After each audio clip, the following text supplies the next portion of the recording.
boomers eten waru lekker slari guma. De blikjes boomers eten waru lekker slari guma. Guma, guma, guma, guma, bandansera. Guma, bandansera. Guma, bandansera. De blikjes boomers eten waru lekker slari guma. De blikjes boomers eten waru lekker slari guma. Guma, guma, guma, guma, bandansera. Guma, bandansera. Guma, bandansera.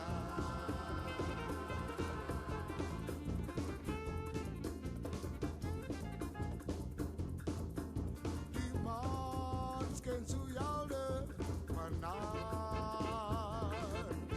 Die man kent zo jou de manan. Ik ben maar kort als op die boerse plaats. Hey yo, wat gaat hey yo. Zeg maar yo mami, ik kom om te laten.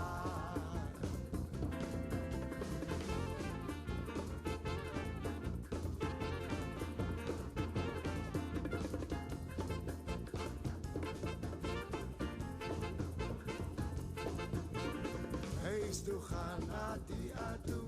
Hey, stu gaan naar mijn mama toe. Hey, stu gaan naar die atu. Hey, stu gaan naar mijn mama toe. Hey, stu gaan naar die atu. Hey, stu gaan naar mijn mama toe. Hey, stu gaan naar die atu. Hey, stu gaan naar mijn mama toe.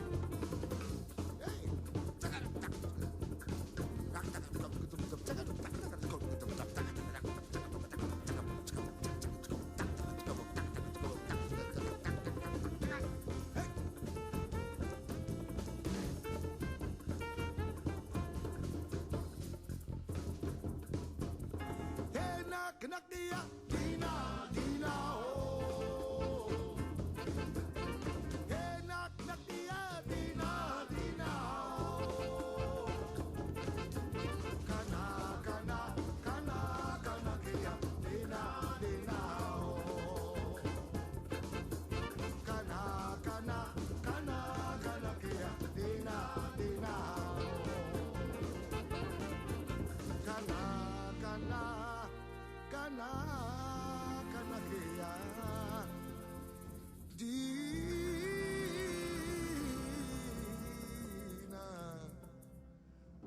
Dina,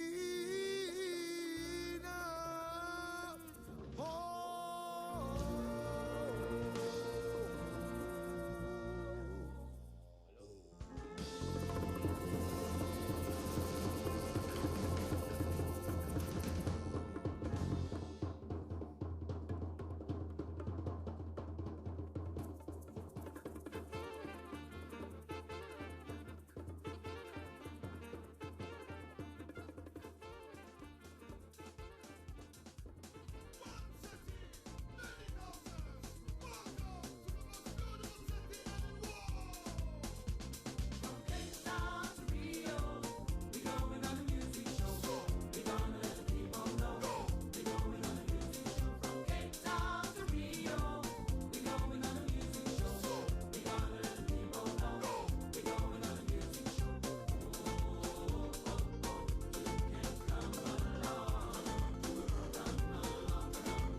Good morning, ladies and gentlemen.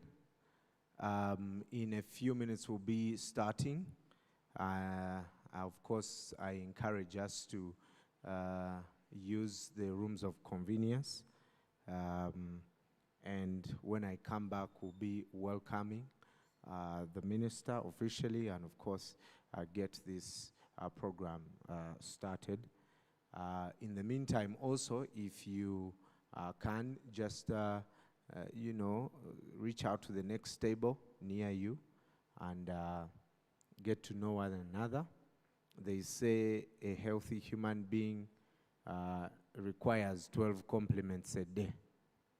So just at least turn to your neighbor and tell them they look nice, even if they don't. We have to be healthy. It's the only time you're allowed to lie. Yeah. Tell them they have a nice tie, even if you know it's bad. Yeah, just say something nice. Get to know their name and what they do. After here, we can, of course, engage further. My name is Brian Mlondo. I'll be hosting the Dr. Kisamba Mugerwa Memorial Lecture. We'll also be live on UBC and NBS, so if you also need to add more makeup, please feel free to add more makeup, because we'll be live on TV. When I come back, we'll be officially starting. Thank you very much.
Side of Ajai Wildlife Reserve. It's under Uganda Wildlife Authority, and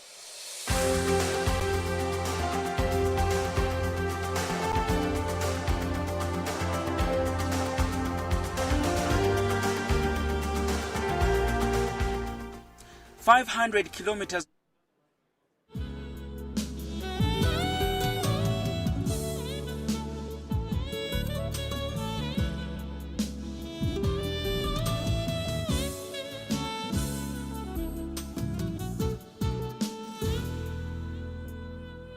In the sub-region, we spoke to Sam Aderubo, the brains behind Honey Pride Arua.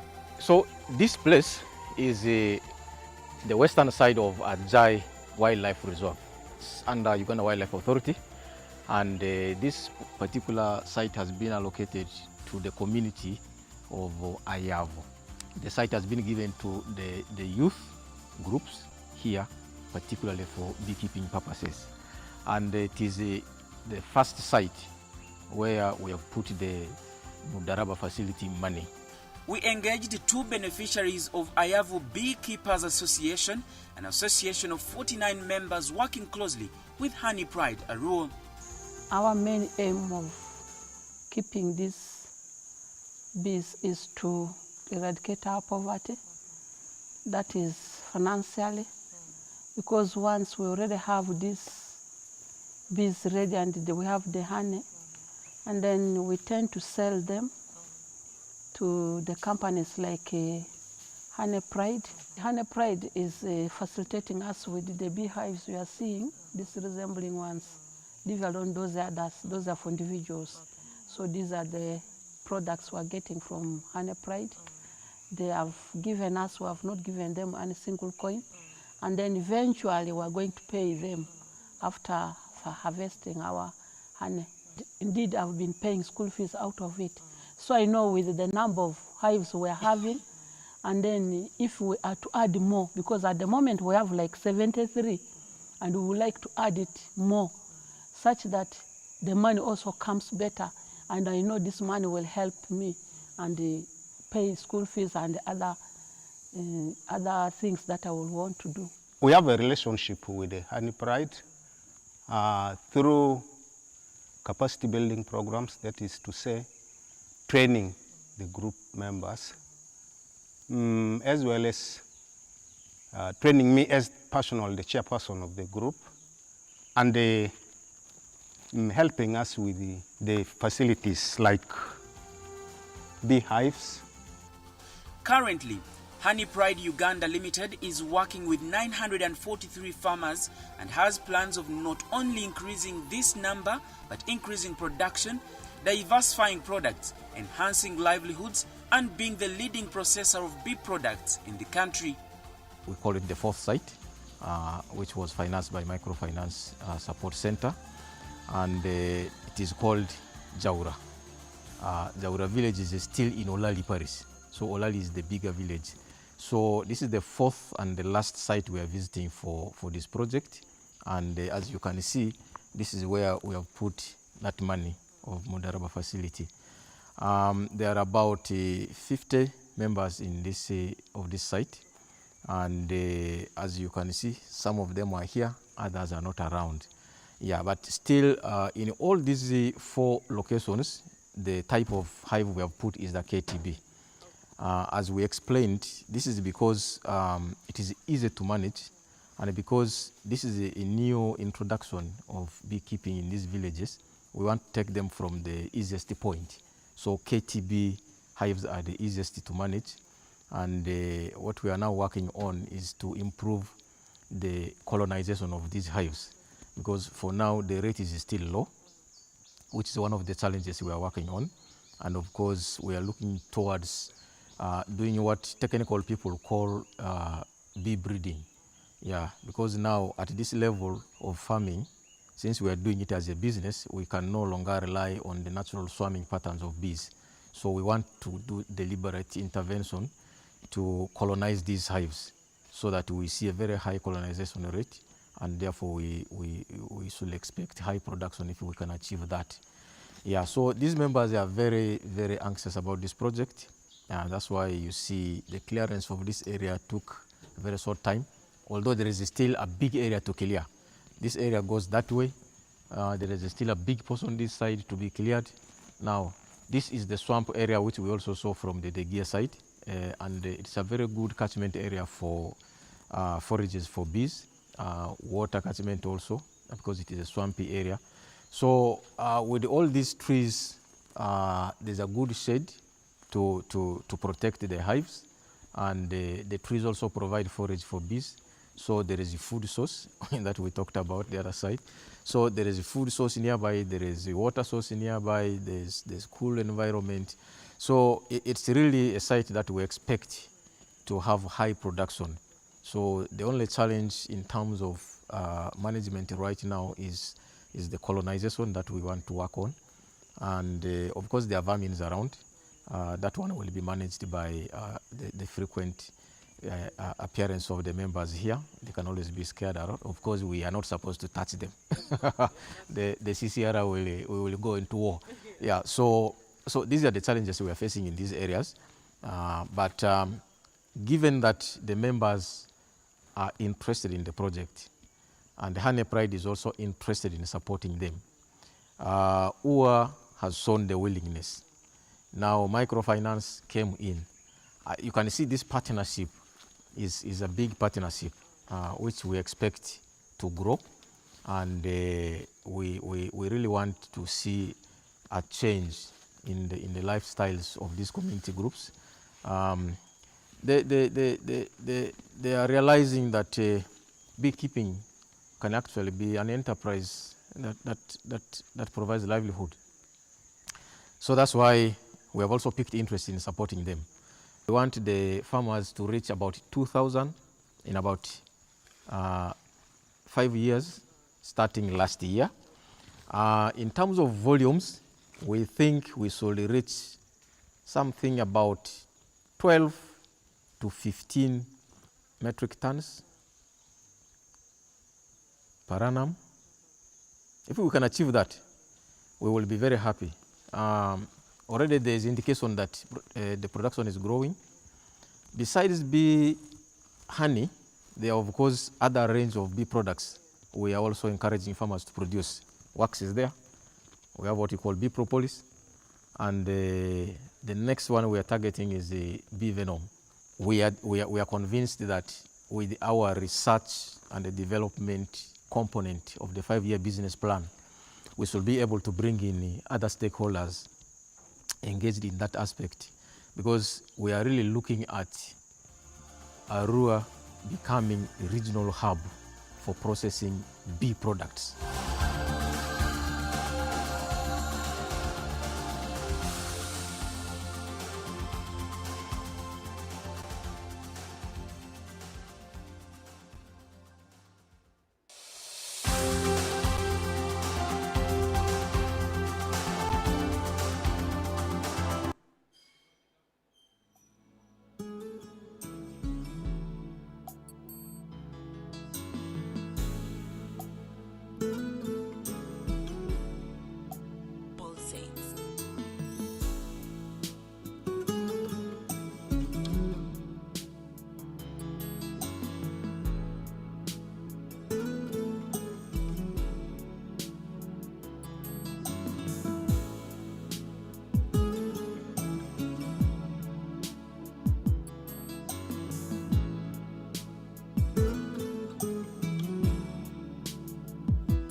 You can't read my mind and point of view. So I'll tell you this is how my story goes. To know me you must surely know I offer all my love that will shine so true. I only want you.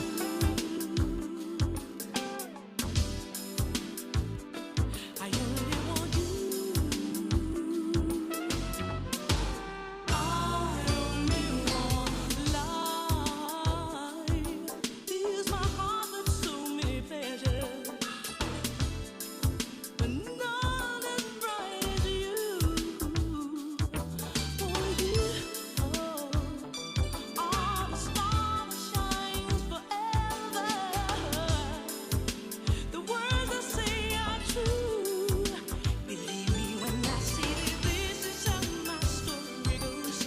If you knew me, you would surely know I offer all my love that will shine so true. I only want you. For the special things you do, more the things you do. Cross my heart, baby. For you, I only want you. Only want you. For the special things, all the tender things, all that you do. Cross my heart and hope you hear. I hope you hear me through. I give this love especially for you. Yeah, special.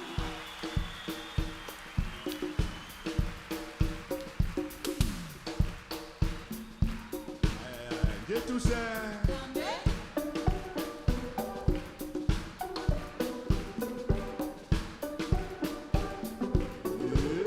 Ghetto say now.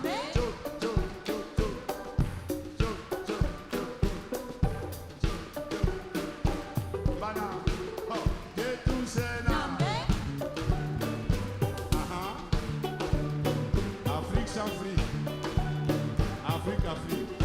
Ghetto say now.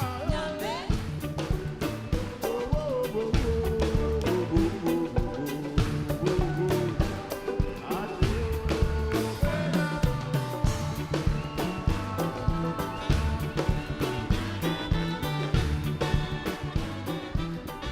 Africa, oh.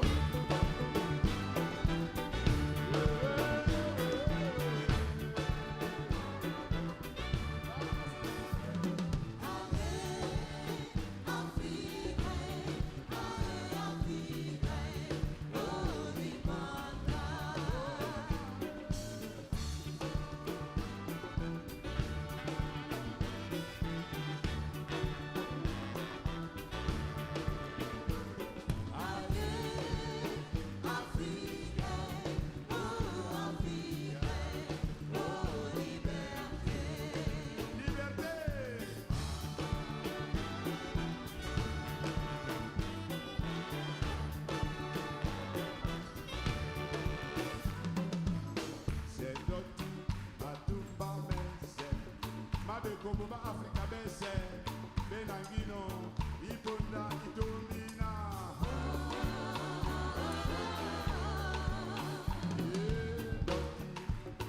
Unyambo mendepo, Africa yense, ema beno buja, se doti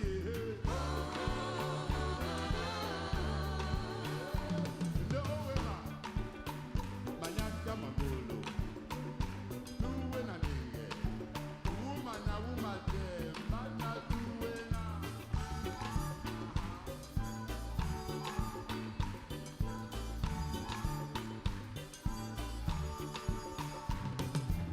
Songere songusu, ibe ninam nanina. Keba nebe sebese, ba mada dedeke, bana tuwena.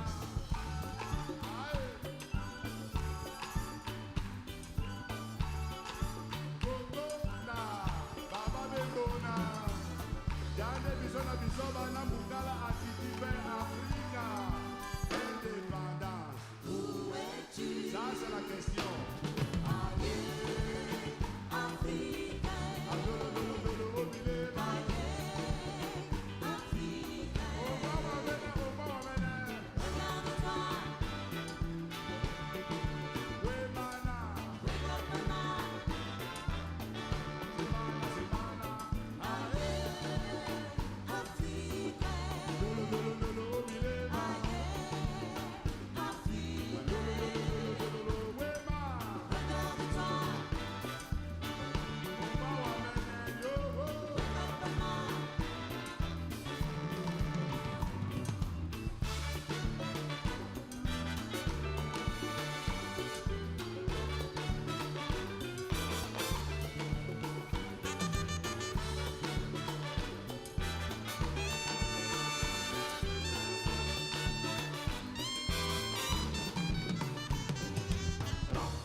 I know a couple of us may not get the opportunity to, speak of the man that was Dr. Kisamba Mugerwa. And I do remember my first interaction with the doctor were at the home. We had fluked a party. We had fluked a graduation party. But at the event, he talked about how he was hustling and how he used to make alcohol. Yeah? Ori alcohol konko. And that is how he paid his school fees. Yeah? I remember. Huh? And I have never forgotten that story. So everywhere I go, I also talk about my alcohol story. I say, chapati. Yeah? Because if a man like that can be humble to talk to us and tell us, Bagay, keep hustling. Yes, you have graduated, you are speaking this bombastic English, but never forget where you came from. That is the man I know, Dr. Kisamba Mugerwa. And if you ask me to take you to that house, I still remember it. Memories, yeah? And I'm sure for each one of us, he influenced our life. So I just want to go around, the room, one or two, your name, where you work, and what you remember about the good doctor. Let me start from here. This gentleman looks serious. Yeah, good morning, sir. Your name and what you do and what you remember about the good doctor. I'm Dizala Moses. I work with the National Planning Authority. Dr. Kisamba found me in National Planning Authority actually in 2008, and so we worked very closely. And we fought a number of battles, technical battles in the government because we wanted some things to change. And you'll hear the story when NPA presents it. We have a representative who is going to speak on behalf of NPA. Thank you. Thank you very much. Ladies and gentlemen, let's be upstanding as we welcome the Minister of Finance.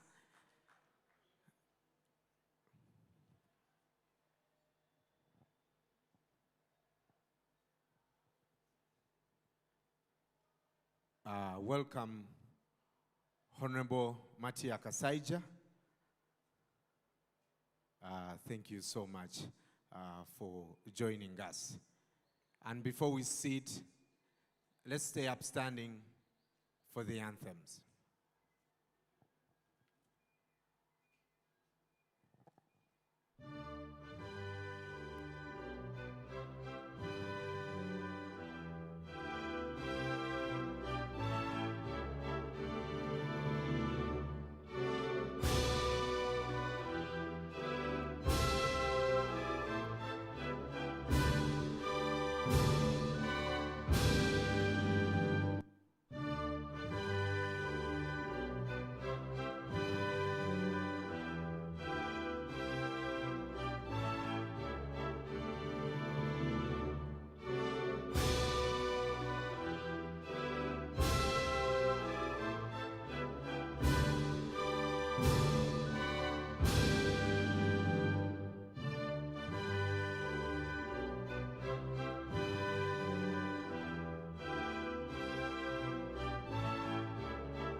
We can be seated.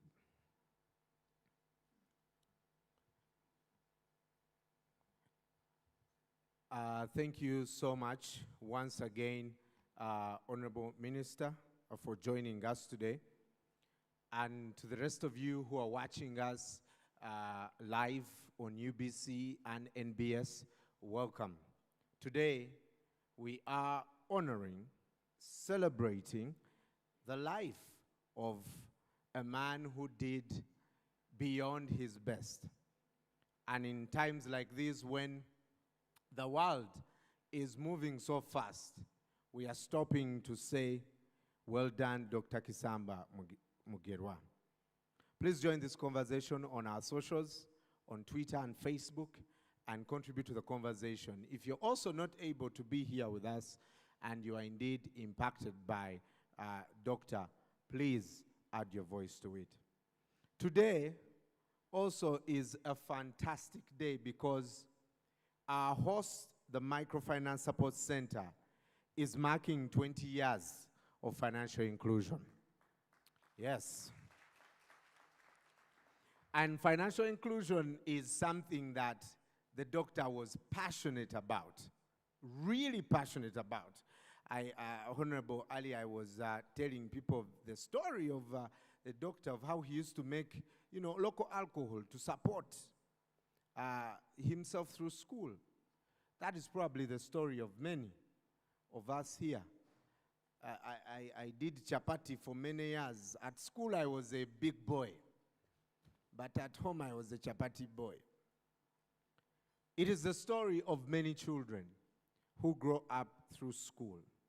And if they are lucky, they come out strong and, analyze the economy. If they are not, they'll stay down there. They don't own bank accounts. Many of them will never own bank accounts. But they are part of the economy. And today, we are stopping to say this is an important part of developing this country. We need to bring in as many people into the system. It is Joe Louis who once said that you only live once. And if you do it right, once is what? Enough. And I think the doctor did right. If I were you, I would clap. But since I'm not you, we're going to listen to a couple of people today who will talk to us about financial inclusion, who will talk to us about the doctor. But allow me to first recognize a couple of people who have joined us today. Board members of the Microfinance Support Center, Mr. Twesime Frederick Takuba, thank you so much for coming. Dr. Diane Nandagire Ntamu, Mr. Barije Robert, and also the board chairperson, Dr. Ali Bakiza Emmanuel. Also senior management of Microfinance Support Center, thank you so much for joining us. We have a representative from the Office of the Prime Minister, Bernadette Ndeme. Thank you so much for coming. Also, representative from the Food and Agriculture Organization in Uganda, Dr. Emmanuel Ziwa. I've seen representatives from the Government Citizen Interaction Center. The director is here with us, Marcela Kareche, and I also saw Duncan somewhere. Yes, Duncan Abigaba, who is the deputy director. Throughout this conference, I'll be telling you about the other people who have joined us. First to talk to us, allow me welcome the Executive Director of the Microfinance Support Center, Mr. John Peter Mujuni. Welcome.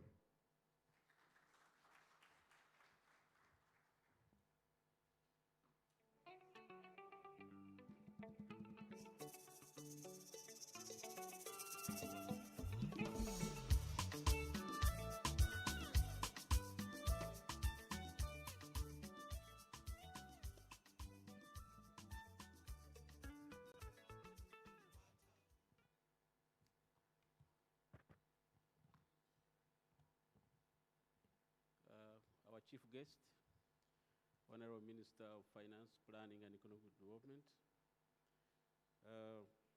the Board of Directors of Microfinance Support Center, representatives from the various ministries and agencies, and in a special way, representatives from the financial services sector and the cooperative sector, the family of the late Dr. Kisamba Mugerwa, I see them around, including the widow of Dr. Kisamba Mugerwa and the children.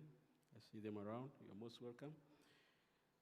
The management of the Microfinance Support Center, invited guests, ladies and gentlemen, allow me to welcome you most candidly and warmly to this occasion. We are here to celebrate 20 years of financial inclusion, 20 years of existence of the Microfinance Support Center, which was established way back in 2001.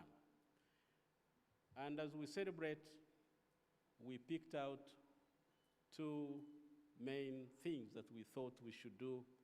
One of them is really to remember the late Dr. Kisamba Mugerwa for his contribution to financial services and financial inclusion in this country.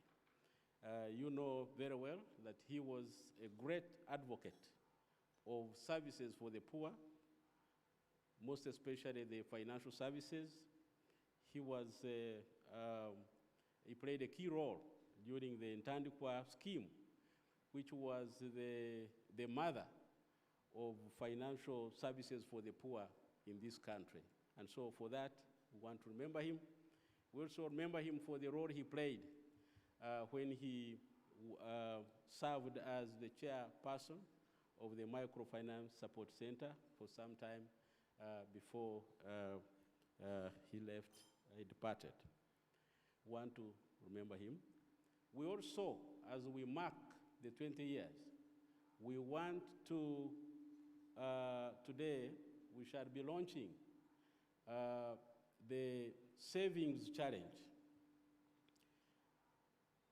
Microfinance Support Center has been at the forefront in promoting savings in this country, especially in the rural areas.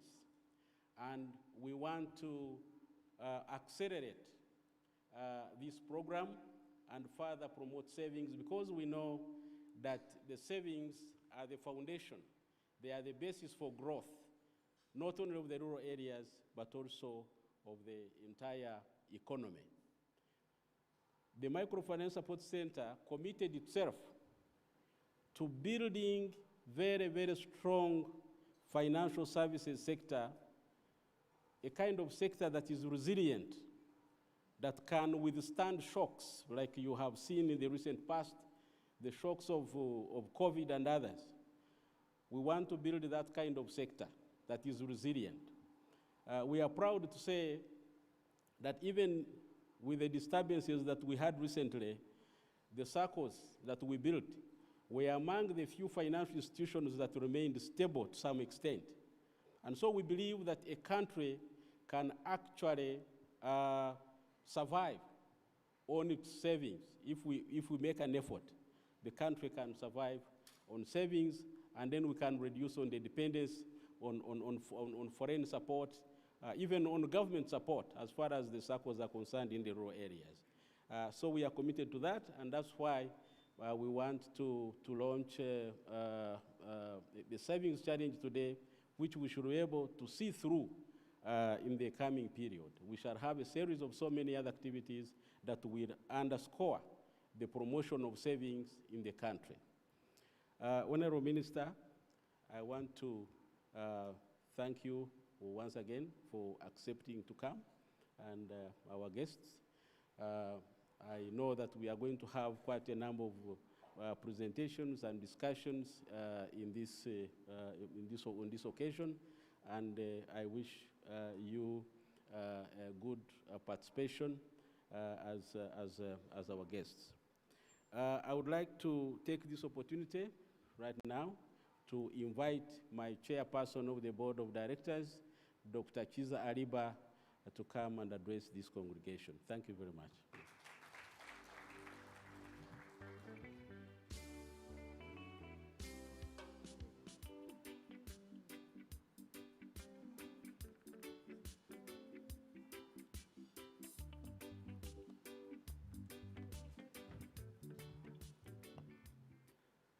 Honorable Minister, my brother Felix, Afande Felix, I love you. You know it that I love you. And I'm happy to see you at our home as Microfinance. May we clap for Afande Felix, yes, my very long time friend, the deputy of NPA, my brother ED of UDC, Uganda Development Corporation. What we have worked together, very many things. I love you, and I'm sure you know that I love you. So thank you, ED. The family of late Dr. Kisamba Mugerwa, some I have met, some I have not met. I've mainly worked with Miriam. May you stand up, that gallant lady? Let's clap for her. I've worked with her in the commercialization of cassava in northern Uganda. Dr. Virungi assigned her the responsibilities to be there. She's doing a wonderful job that side. We love you. Honorable Minister, would like to commit ourselves as Microfinance Support Center, and especially that you gave us a gallant board of directors here. May you stand up for recognition. The board of directors of Microfinance Support Center. With this, Honorable Minister, we cannot go wrong. We cannot go wrong.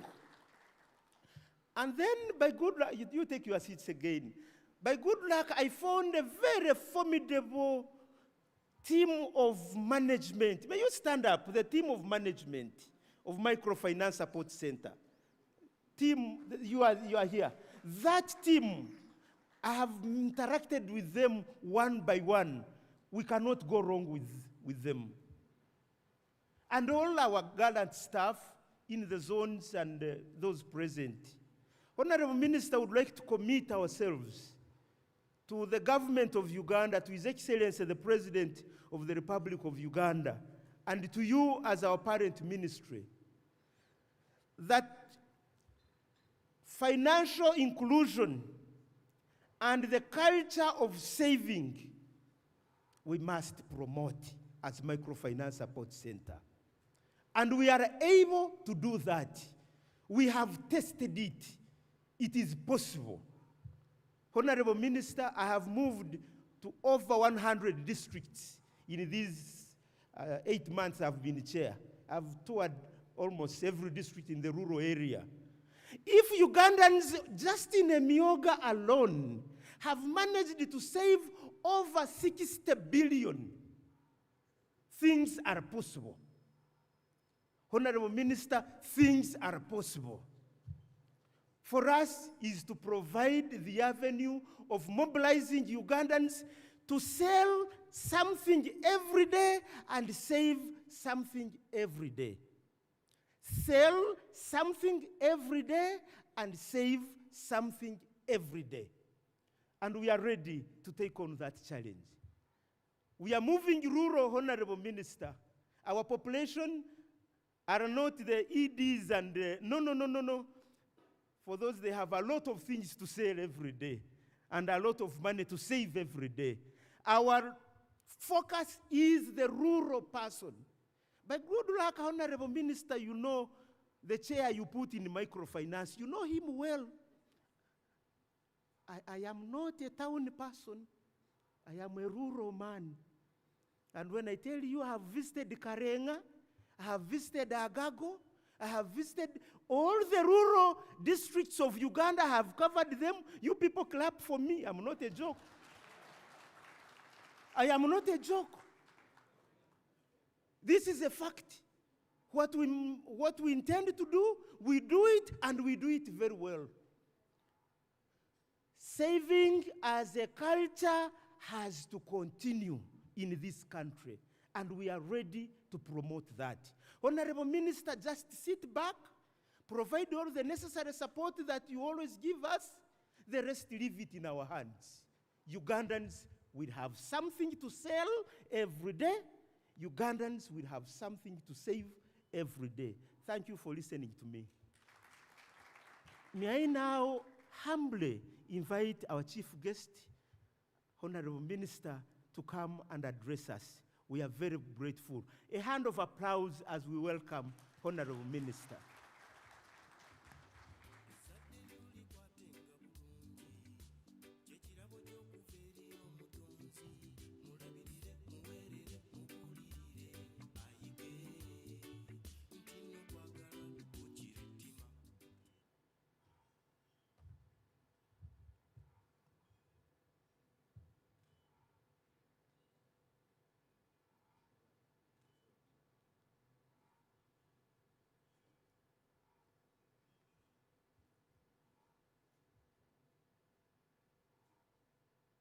The board, members of Micro Support Center, management. Do we have MPs here? They didn't come. Maybe they are too busy preparing for the funeral of our departed speaker. Invited guests,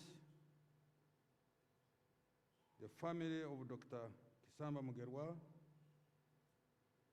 ladies and gentlemen, a good morning.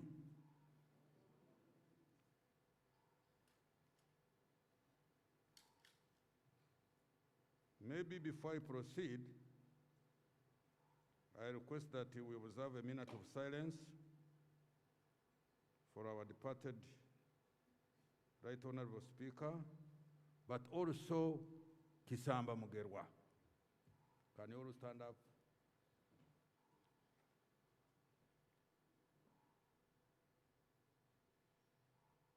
May the good God rest their souls in eternal peace. Sit down.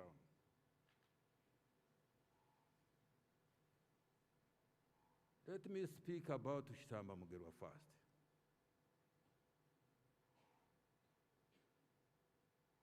I knew him during our old politics in 1980s. He was DP, I was UPM. But we talked and interacted. A man of passion. I'll also tell you another angle on personal businesses. An intellectual. When I was Minister of Finance, Minister of State for Finance in charge of planning, we interacted even much more. And we made him the chairman of the National Planning Authority. He did his Kisanja. I tried to encourage him, why don't you, can I give you another Kisanja? He said, I want also to go and do a few things of my own. So he did not agree that I should give him another Kisanja. So he left. And when he left, this Microfinance Support Center you are talking about had many problems. I was hearing and receiving reports. I called him. I said, Kisamba, now that you have a bit of free time on yourself, can't you go and help me to sort out that place? He said, oh, that one I can do because it's not full time. That's how he came to be the chairman of Microfinance Support Center. He did whatever he could do to stabilize the institution.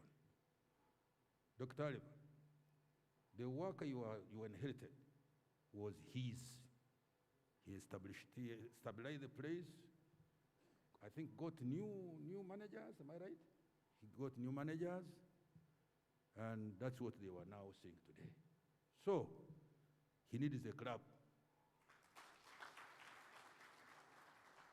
Mama, I must apologize. Sorry, I thought I should be coming to see you there, but I have not come to see him. Kisamba Mugerwa, he was a farmer. And there is his wife there. And you know I'm also a small farmer somewhere. Have you heard that? I am a small farmer somewhere there. So they bought some goats for me. I hope they are still well. Are they doing very well, Mama? They are doing very well. Mumukumire mu ngalo. Webale nnyo okumulabirira. Katonda yamutwala naye bwe bitu bwe biba. Webale n'okulabirira abaana muyimire mutulabe. You stand up for the children. I'm not very familiar with you. Those are the roots of Kisamba Mugerwa we are talking about. A very outright spoken man, very academic at times. That's where we at times would get a difference. When he was an NPA chairman, academic. But he proves his case, why he thinks the way he thinks. So, we are very happy that today you are now still remembering him. That's how it should be. Death is a part of our living, by the way. You know, I always criticize, do we have reverends here? Do we have reverends?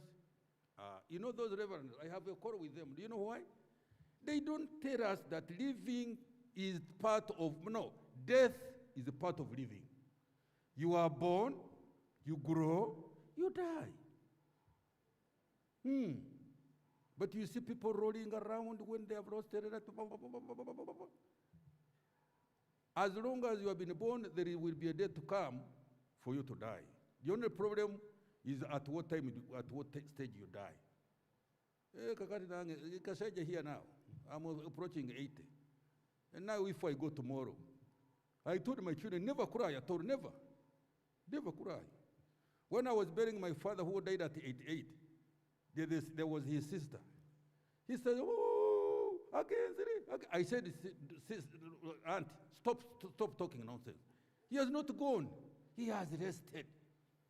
You hear? So please, death is part of our living.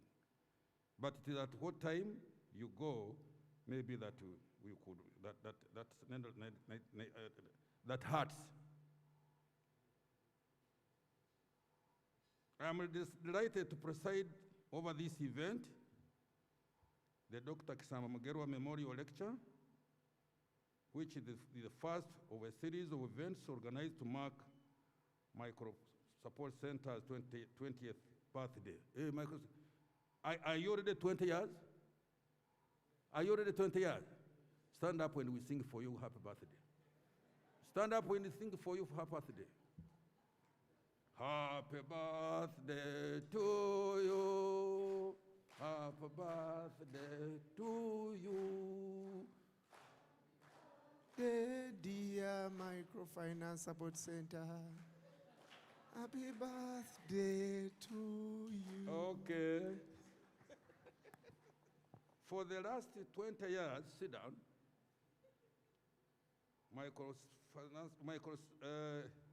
Micro Support Center has taken the lead in the implementation of government microfinance programs in line with the financial inclusion agenda. Since inception, Micro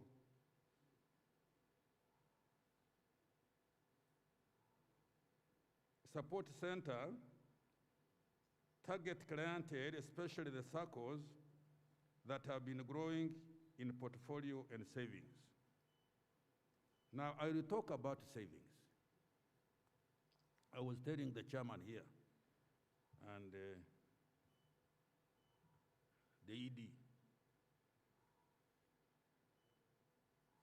if you want your country to develop without much borrowing from outside the country, the answer is saving. You know, I borrow quite a bit of money. You will hear soon, I'm coming to Parliament. I'm coming to Parliament to present the budget. You will hear soon the figures. Savings, savings.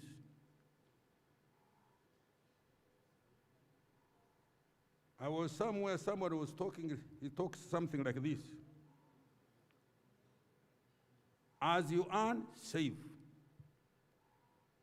As you earn, save.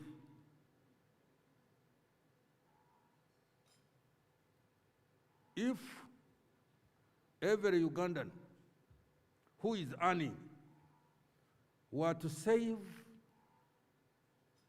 about, I'll not put it the figure very far, you saved 20,000 shillings every month. The amount of savings in this country, somebody can work it out. I think now we are about, take an average of 10 million people who are working, either in the chambers or they are working in some formal sector. You can find out the amount of money per week, per month that would save. And once you have saved that money, then we have a reserve, which when Kasaija is working out his budget, instead of going to Washington, instead of going to London to borrow, where they charge you some good interest, and then you have to pay and externalize your money here to service those loans, but interest particularly. When I'm doing my speech on the budget, you hear, we are now spending 5 trillion. 5 trillion shillings to service, and it goes out. I'm not talking about the domestic debt. I have also domestic debt here. But 5 trillion shillings every year leaves Uganda to go to service the interests of the loans. Imagine if that 5 trillion, I paid it to Ugandans here through their savings. They lend me money, their savings. Don't you see that this country would be very different? You are keeping quiet. I want to hear somebody say yes. Don't you see that this country would be very different? Yes or no? Savings. Savings.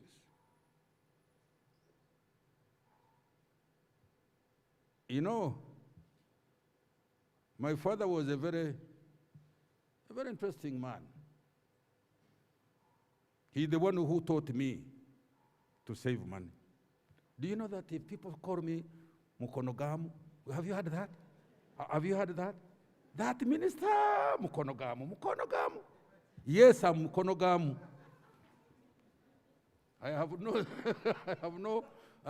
reason to regret. Now, our father,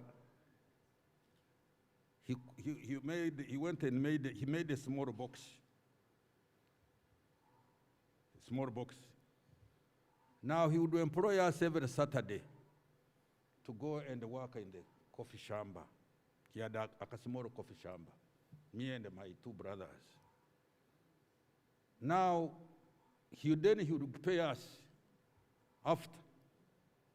That is very Saturday. He would pay us 1 shilling at that time.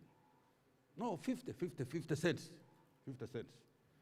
And he would say, I have paid you, but I'm not giving you this money to go and eat kabaragara. Drop it in the box, and we drop it in the box. And he would open it just before Christmas comes. And he has his register, very careful man. He had done his P4, 1 form to P4. Then you'd pick that money, we count, and then he says, now You see, you saved. Go and buy a shirt or a pair of shorts for Christmas. That's how I came to learn how to save money. Me, I don't play with money. If you gave me 1 million shillings today, I can tell you I will save at least 200,000 somewhere, either in an asset or in liquid cash in the bank. So I'm appealing to all of you, please learn how to save money. First of all, it will help you in difficult times in the future, but also it will build your country. Muvuga Sako in Kisoro, for example, borrowed its first loan of 5 million shillings from Micro Support Center in 2006. At the time, the Sako had 327 members, a savings of 2.6 million shillings, and a loan portfolio of 19 million. Over the years, Micro Support Center continued to support that circle, and today, its membership has gone to 6,142, with savings amounting to 2.6 billion and a loan portfolio of 5.982 billion. When you have saved, you are very attractive to anybody to lend you money for you to go and do other things. That's what that point is saying. We can cite many other examples of SACCO that have been supported by this institution from their infancy and are thriving, such as Bukanga Galiawamu SACCO, Namayingo, Uyinja SACCO in Busoga, Bazukuru, Ajuman Town Council SACCO in West Nile, and SACCO Zrowe in Ruero. When the President launched the Presidential Initiative on Job and Wealth Creation, popularly known as EMYOGA, we were confident that given the years of experience in supporting the establishment of SACCOs from scratch, Microfinance Center would deliver to expectations. I am proud to say that as of the close of business of February 2022, EMYOGA SACCOs countrywide had a collective savings of, as the chairman has said, 60.32 billion shillings generated solely by themselves, which demonstrates the community's own effort in building the rural resource base. Rwampara Women Entrepreneurs SACCO, for example, has a saving of 69 million. Ginger Market Vendors SACCO has generated 77 million in savings so far, while Kiotera Produce Dealers have put 185 million in savings. I must applaud the board of directors and the management of Uganda Microfinance Micro Support Center for executing the program with diligence, and want to encourage that more and more SACCOs are supported to finishing it, to shining examples. No doubt, the late Dr. Kisamba Mugerwa would have been a very proud man for this achievement, but we are here to represent him.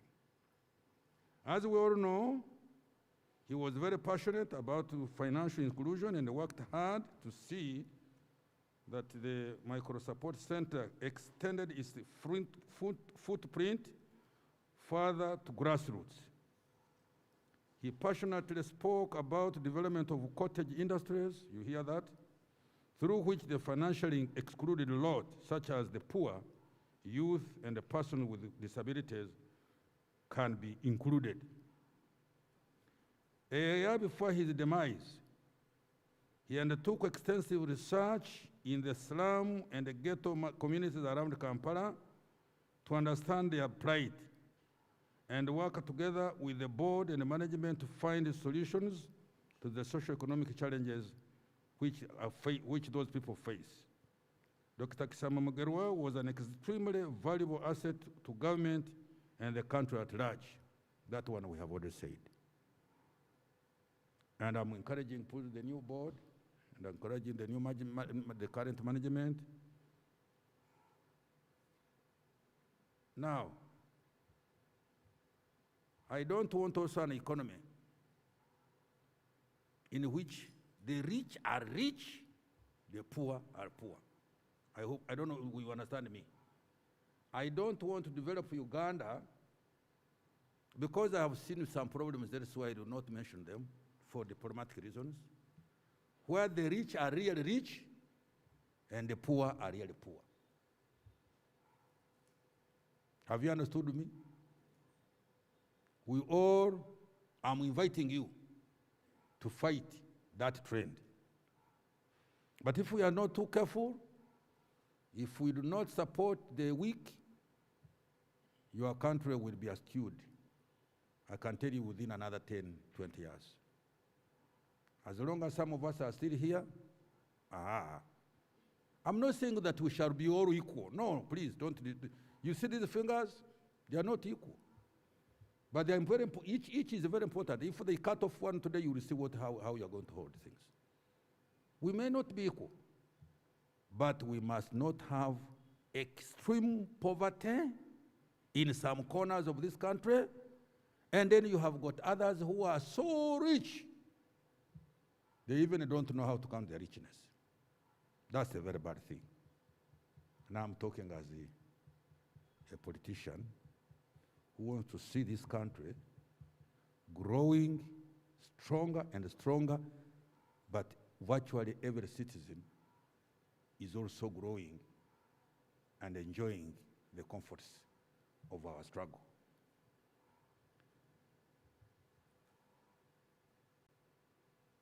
We dearly miss him, but we carry on his legacy of ensuring that poor Ugandans are supported to access to affordable financial services for socio-economic development. As we continue with the program, it does reflect on the principles of financial inclusion, which have the power to bridge the disparities between the rich, and the poor, and offer unimaginable opportunities for poor Ugandans to be on board into the monetary economy. You have heard the parish development model. You know, for us, NRM, we work from different directions to get our objective. That parish development model is tackling the other issue I'm telling you, inequality. That inequality, call it extreme, let me qualify it, extreme inequality. That program, that's what it is, part of the thing that is trying to sort out. We want, even looking at it from a selfish point of view, me as your minister in charge of this economy, when you have got members of your society, they are scratching their head to raise the shilling, some go on an empty stomach, school fees become school fees, and then you start getting even other consequential things like now people becoming envious of each other. Crime goes up because you have, I don't have. You will remember, I don't know how many of you were here when Amin was being deposed. Who was here in 1979? Hands up. Oh, very few. Very few. Then you don't know. Now let me tell you. When Amin was being chased away by the Tanzanians, combined together with our Bayekera, including my President Museveni, people were not bothered about assets of anybody. That's why they came and looted, destroyed, burnt. because they never felt that they are part and parcel of the economy.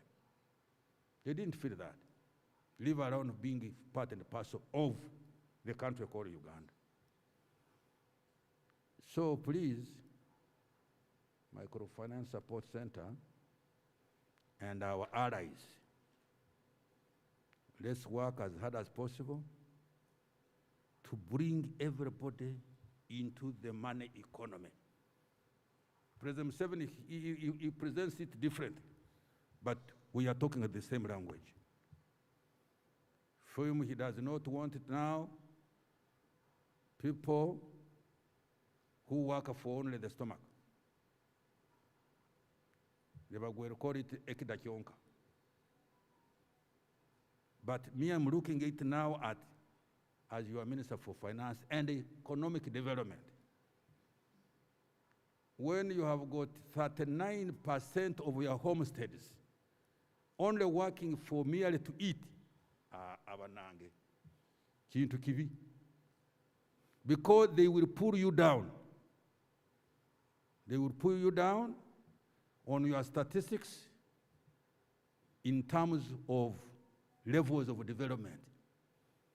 And it is that point of development, assuming the politics are being done well, that will invite more and more and more people to come invest in your country.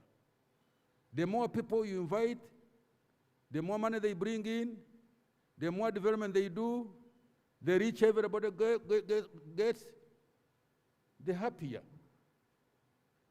that everybody becomes. Finally, you know, when you have a bit of money, you can do many things. When you fall sick, you can run to the hospital quickly. You can eat the right type of food. At the end of the day, you will spend more years on earth here. And for us, we're working to ensure that the life expectancy of every Ugandan should be not less than 70 years. That's our target. Not less than 70 years.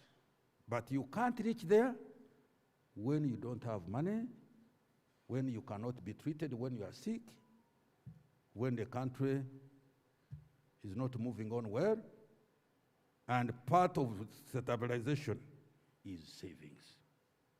Savings.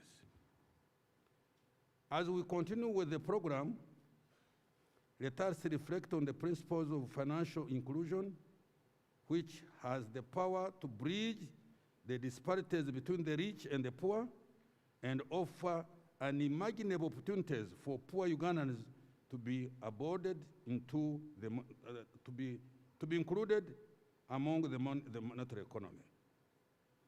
In order to sustain the circles we have created, I challenge Micro Support Center to continue championing financial inclusion and promoting a savings culture among Ugandans. I wish you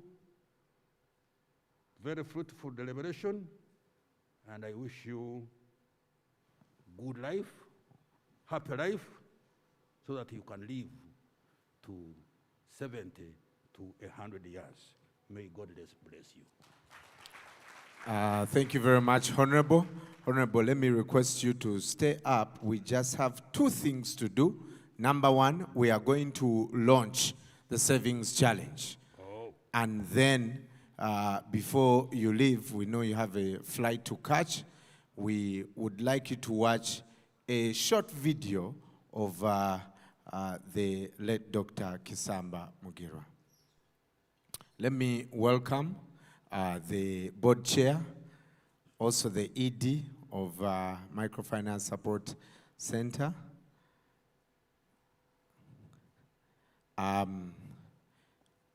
Honorable, I think you'll use my mic. So let me request you to come down so we can sign on the...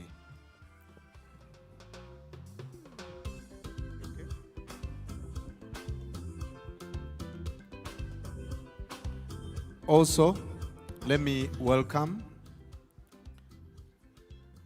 the PSST, Secretary to the Treasury, and also Permanent Secretary at the Ministry of Finance, to come and join. Hashtag economics that works. Let us put our signature.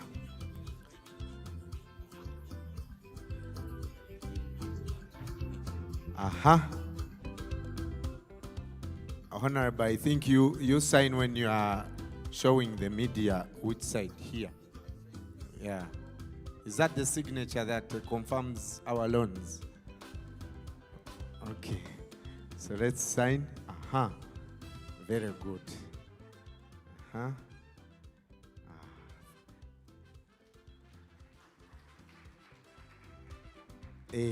All the money people sign first. Today is 29th. Big round of applause, ladies and gentlemen. Economics that works. Kumbe, that's the signature. Okay. Thank you. Let me welcome the board chair.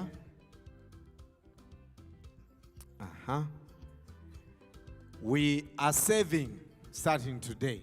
The Honorable has said, even if you give him 1 million shillings, he will at least save what? 200,000 shillings. Excuse me. Is that the... that is the signature to be on the banknotes. Yeah. 29th. Don't we love that signature? We love that signature. We love it. The Executive Director of Microfinance Support Center. Some of you practice what they call kenzonomics. Ofune 15 no savinga ku mutwalo. Akakaga ate no kalya. So please stop kenzonomics. It doesn't work. We'll now have a photo moment. Yes. We have one with the mask and one without.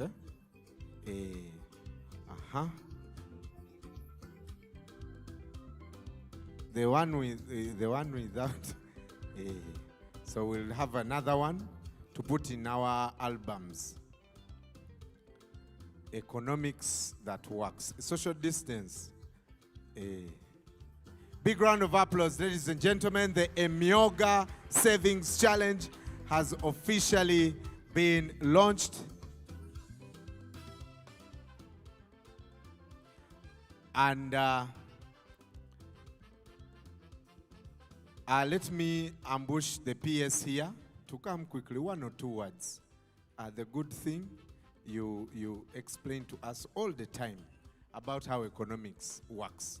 So let me ambush you about our savings culture, and Chamagiro will also have 1 or 2 things to ask you. But for you as the PS, you are literally at the top. You are the one who tells us, use this, don't use this. What do we need to do to save more? Okay. You have to disobey the Pankson law, which dictates that the expenditure tends to increase with the income. Once you disobey that, you will be able to save. Let the expenditure either stay the same or reduce with your income. Usually when we get more money, we want to change also the way we live. Some food stops tasting well, We want to change even the eating places. And it's that, discipline which, saving is discipline, basically. Yeah. What's that law called? Pankson law. The Pankson law. Some of you, all of a sudden, when you get money, beans are smelling. Mubita bi beans, yeah? Yet you've been eating the same. Thank you so much, Secretary to the Treasury. A big round of applause. I request us to turn our eyes and ears to the screen. We're going to watch a video, a tribute video to the late Dr. Kisamba Mugerwa.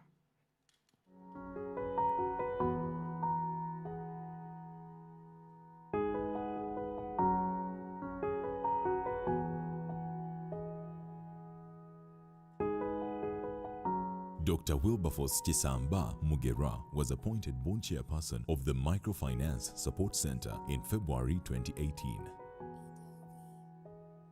His appointment came at a time when the center was developing a new strategic plan 2019-2024 that emphasized financial inclusion, enhancement of household income, and promotion of savings among lowly Ugandans.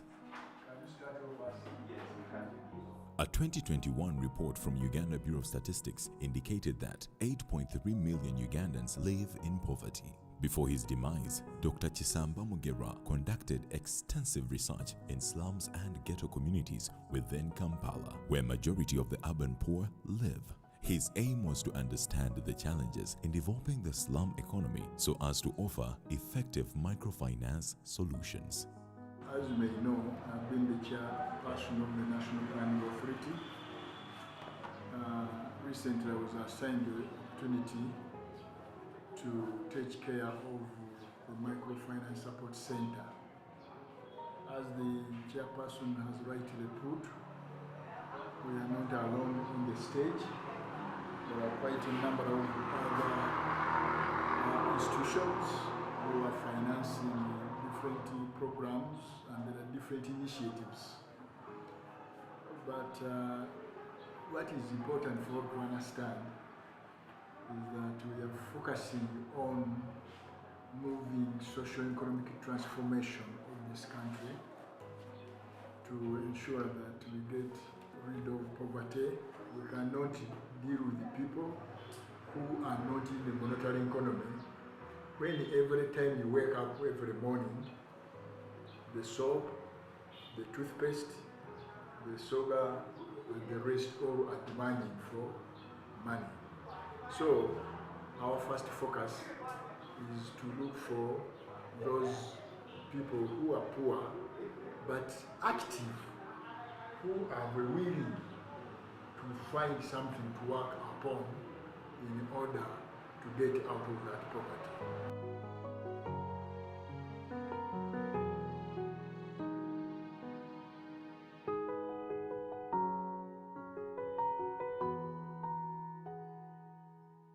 Dr. Kisamba Mugerwa oyo kitaffe eyatuva ku maaso twamusisinkana mu mbeera bweti nti mukulu Semitego yamutukwasaganyizaako yamutukonekitingako okuva ku community emabegako awo nga ffe twatandika dde omulimu gwaffe twafuna obuyambi okuva waliwo omukwano gwange yaŋŋamba waliwo omukulu bamuyita Dr. Kisamba Mugerwa naye ayamba nnyo abantu abali mu ghetto abalina ebintu bye bakola eby'amaanyi.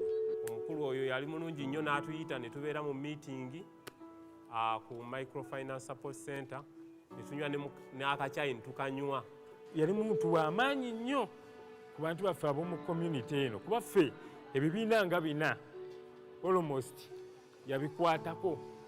Ye musajja era yayogera ekintu n'akituukiriza. Ye musajja yali asoose okumpa essuubi mu gavumenti.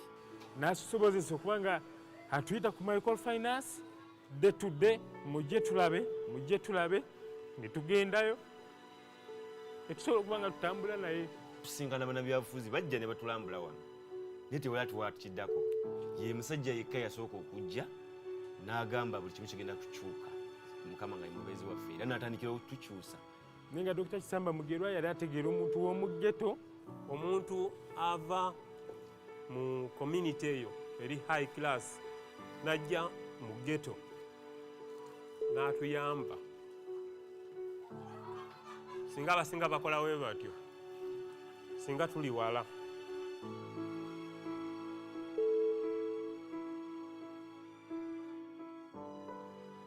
So bwe bukola obulungi nabo bakola ki?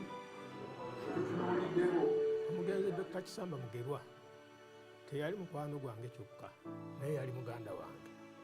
Kisamba Mugerwa twalabagana okuva mu mwaka gwa 1961 awo nga tusomye Wampeewo junior school gye twakolera junior mu kiseera ekyo.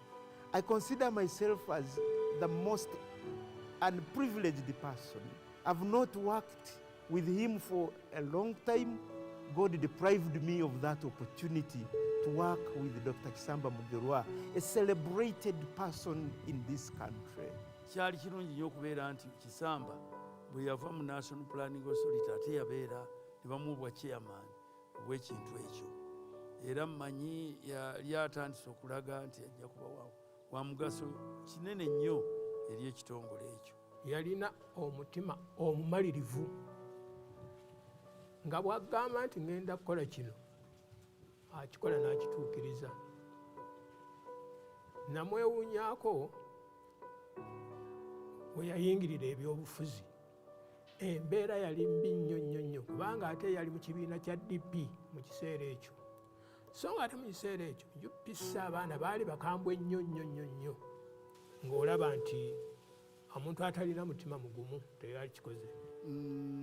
Kakati okukwataganya ennyo ate nno naye ne tuddamu okukwataganya. Olutalo bwe luggwa olwa 79 olw'okuggyako Amiini. Then ne waddawo ebyobufuzi. N'asalawo okwesimbawo ewaabwe Luweero. Ne tukampeininga mukunkume ne tuwangula. He was a very highly trained person. He was an experienced person and wanted to use that expertise to help Ugandans. We shall further that one up to the grassroots. Ekyenzijukira ekinene nnyo mu lw'obulungi bwe yali alina mu kwagala abantu n'okulaba nti basituka n'aleeta ekintu ky'entandikwa. It would bring some young men and women, educate them from their physically, first change their mind, after changing their mind, and then shows them how they can practically do it on his farm.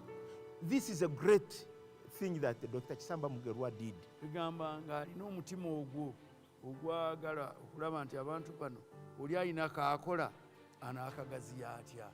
Tugamba embeera ey'engeri eyo kale oyo yali Kisamba Mugerwa yali ayagaliza.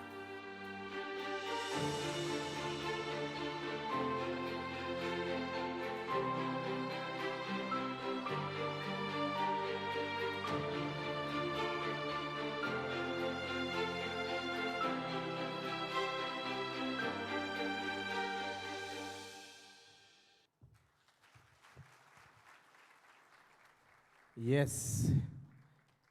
Another big round of applause to the late Dr. Wilberforce Kisamba Mugerwa. Man, a bigger round of applause to even the family of Doctor. I don't know about you, but when I die, I want my family to say there lived a great man in this family. I think that's the legacy we all want to work for. You know, I hear the stories right now about, for example, the late Right Honorable Jacob Olanya. And you can't help but say, well, we can have a conversation about other things on another day, but he was a good man. He lived a good life. He did well for his community. And Dr. Kisamba Mugerwa embodies a man passionate about not just his family, but his community and his country. Isn't that incredible? Let's give him another round of applause. For the benefit of those who were not able to comprehend Luganda, his friends, and I see a table with his friends over there. Let's give them another round of applause. Yes. You know, the former finance minister, Gerald Sendaula, says he joined politics at a time when it was incredibly hard. During the time of UPC, when they won the war, he stood and came to help those who were literally We call them Muntu Wawansi. There was even a word that was coined, Muntu Wawansi. And there was a huge debate for us in the media. Why are you saying Muntu Wawansi? You say Muntu Wabulijo. Because Muntu Wawansi defined a very beat person. But the doctor turned that right side up. Very passionate about uplifting the young people. I cried too when I saw the young people from Eco Youth Circle passionately speak about him. At the beginning of this event, I said, Joe Louis said, you only live once, and if you live it right, once is enough. May that be the message we carry from here. When we leave, let's go and serve our people. In a few minutes, we'll have a conversation on how to leverage savings so we can empower these groups, these people that are down there, like someone said. But we're going to look at the slum and ghetto economy that the doctor researched extensively on and see how we can leverage microfinance to spur development at that level. But before we do that, let me welcome our friends all the way from Amuria district. Where are they? They call themselves the Emyoga Performing Artists. Stage name EPA. Emyoga Performing Artists Circle from Amuria district. Welcome. Let's give them a round of applause as they come to the stage.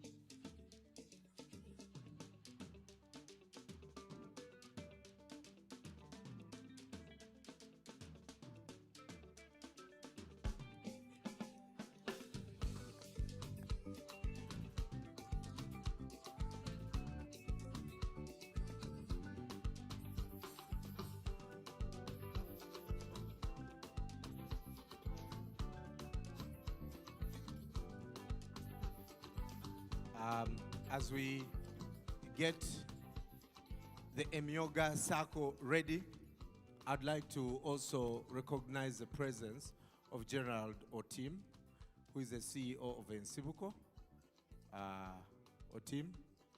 Otim is over there. Yes, and I recognize him because Otim spearheaded the digitizing of all these circles.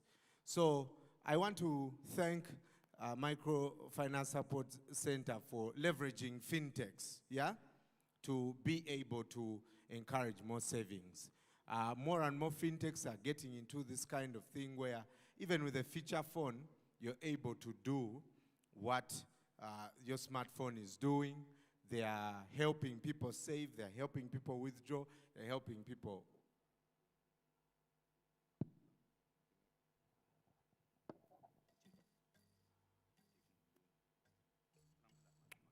They are helping people make sure that they grow their money. So thank you, team, and continue doing the work you're doing. This is a team from Amuria district. We are going to present a song titled, We Are Pride for Our Government. We thank our government.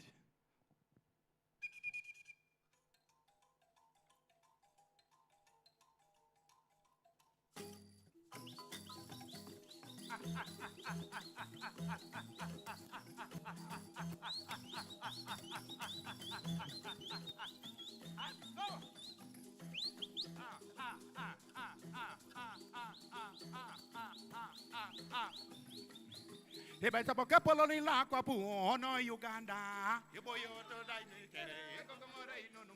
Ebeto mokepolo lilo Uganda ija ena paina. Eboyoto da iboyi, omame ibore.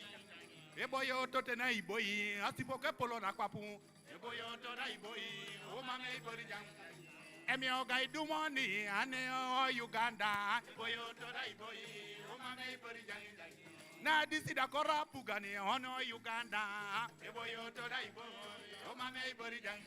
Eja ikwara polo Uganda ya umuseve na polo eboyoto da iboyi o mame ibori jangi jam iroti na lauti rotini eja ikwana kimito no chalo iboyoto da iboyi o mame ibori jangi jam asipoke polo ni lo Uganda ya so ede eboyoto da iboyi o mame ibori jangi emi ogai wanyoni adoloto no chalo yi emoyoto da iboyi o mame ibori jangi jam igongeta soma pugani akorote ni da disida eboyoto da iboyi o mame ibori nam Tony Ndadisi, Iwanyona Pugana Museveni, Eboyoto da iboyi o mame ibori jangi jang ina disi di dumoni ane o Uganda eboyoto da iboyi Parisi modolo da ida wana dumunuba eboyoto da iboyi o mame ibori jangi jangi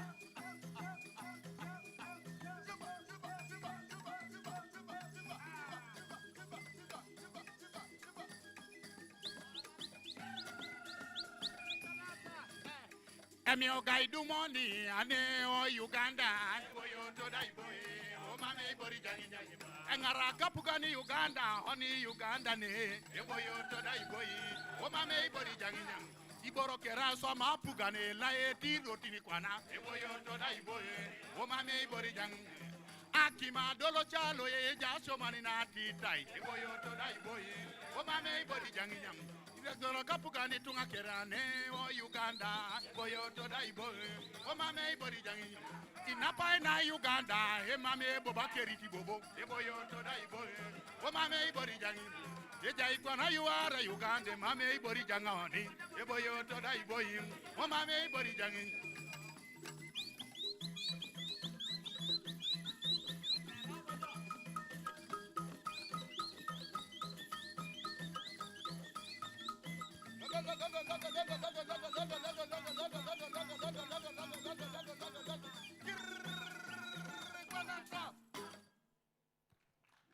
Yalama, thank you. Thank you very much. A big round of applause. Big round of applause. I thank you guys. They'll be back to give us more music. If you didn't understand any word they said, me, I heard the word Museveni. And I knew everything, we are okay. Yeah, then a mioga, eh?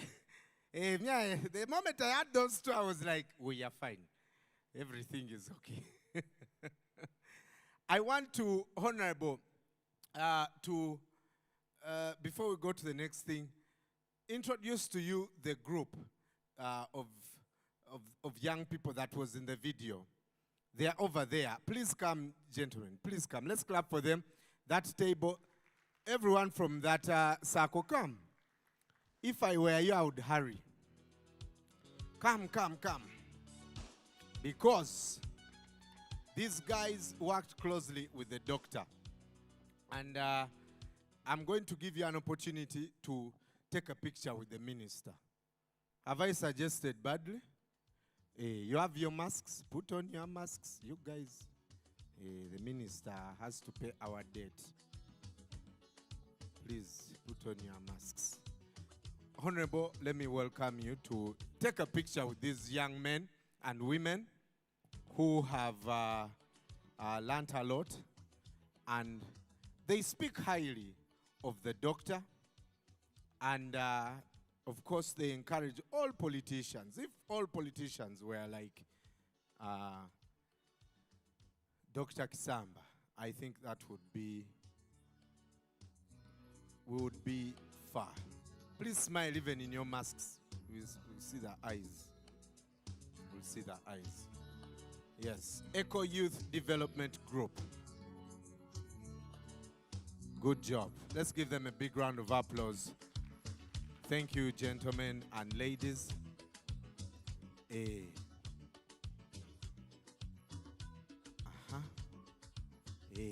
Opportunity comes once.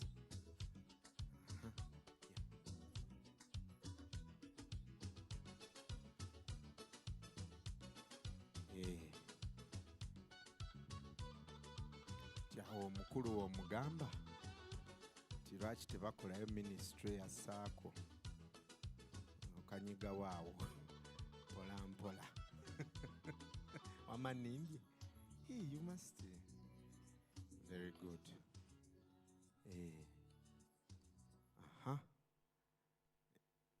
be bano ba big boys Eco Youth Development Group. I also want to recognize the presence of Ambassador Professor Semakula Chiwanuka. Thank you for being here. Thank you, Professor, for coming.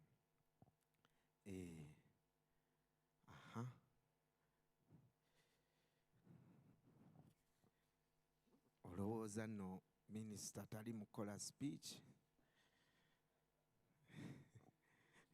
Been educated. Thank you so much, Honorable.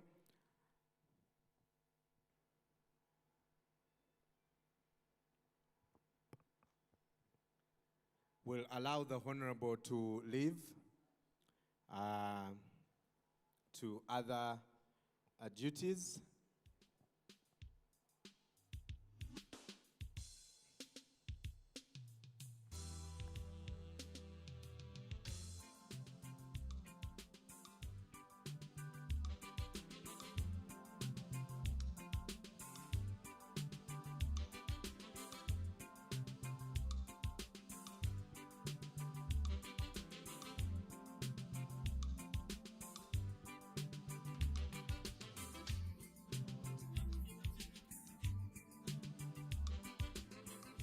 And to those of you watching us from your homes, your offices, those of you online that are watching us via UBC and NBS, thank you so much for staying with us. Today, we are not just talking about the life of Dr. Kisamba Mugerwa. We're also commemorating 20 years of financial inclusion. The doctor was very passionate about the slum and ghetto economy. And we're going to go into that now. I've met many a man who say they are Muntu wa Wansi, but this guy has taken me to some places and I'm like, indeed, Oli Muntu wa Wansi. I thought it was just a brand name, but Bambi is a Muntu wa Wansi. He can pick up a conversation with anyone, yeah? In any situation. And he's the man that wakes up every morning to speak and preach the gospel of saving, of how to grow your money. First of all, make it, grow it, and also spend it or save it. He's also a personal friend of mine, Mr. Omuntu wa Wansi Chamagero Andrew. Welcome. Chamagero Andrew will be moderating a panel discussion on leveraging microfinance to spur the slum and ghetto economy.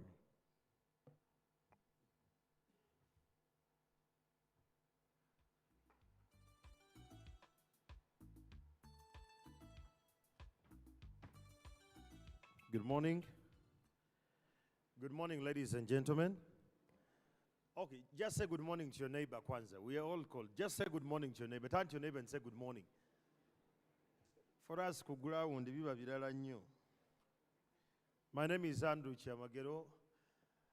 Yes, I believe in Omuntu wa Wansi so much, and I believe in the policy of saving because I believe the money you've saved today will save you tomorrow. That is my biggest conversation, and I'm very passionate about it. We're going to be discussing about leveraging the financial inclusion in the ghetto areas to spur them. And on my panel, I have Dr. Fred Muhumuza. Let's clap for Dr. Fred Muhumuza as he finds his way here. Dr. Fred Muhumuza is an expert economist with a PhD from the University of Manchester in the UK. Manchester in the UK.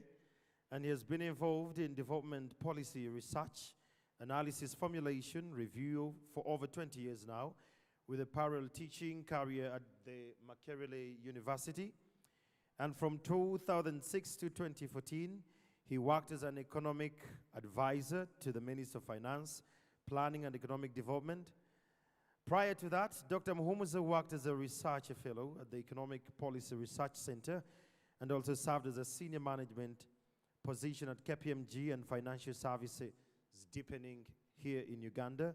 He's highly analytical, envisions Uganda as a prosperous country in terms of socio-economic development, peaceful with good governance and full of equal opportunities for all of studies, work, and enjoy. Ladies and gentlemen, Dr. Muhumuza with us.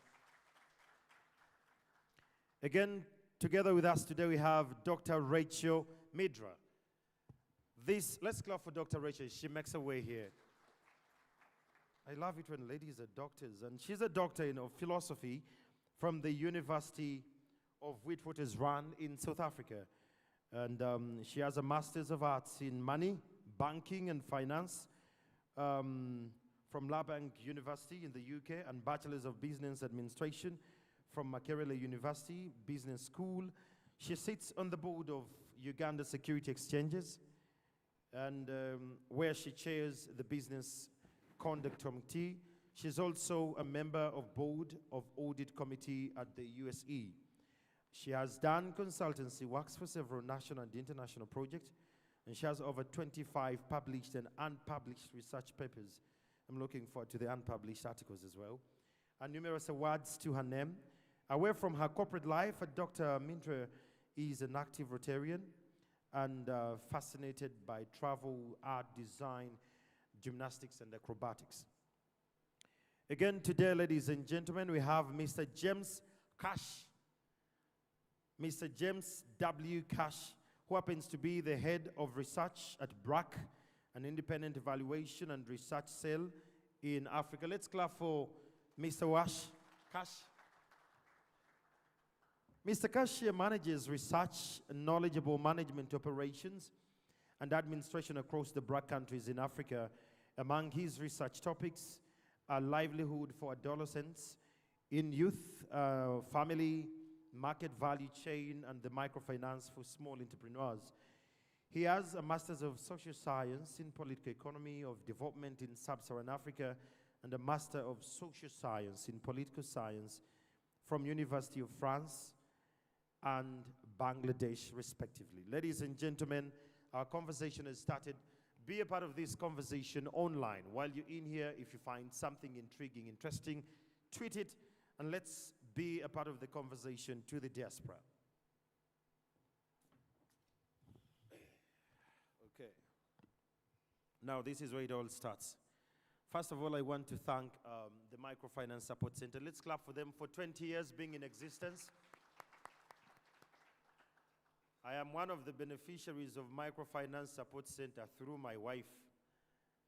She applied for something and into the poultry, and yeah, I saw her, her figures going up. So we are not just here to talk, but just to leverage and understand how this works.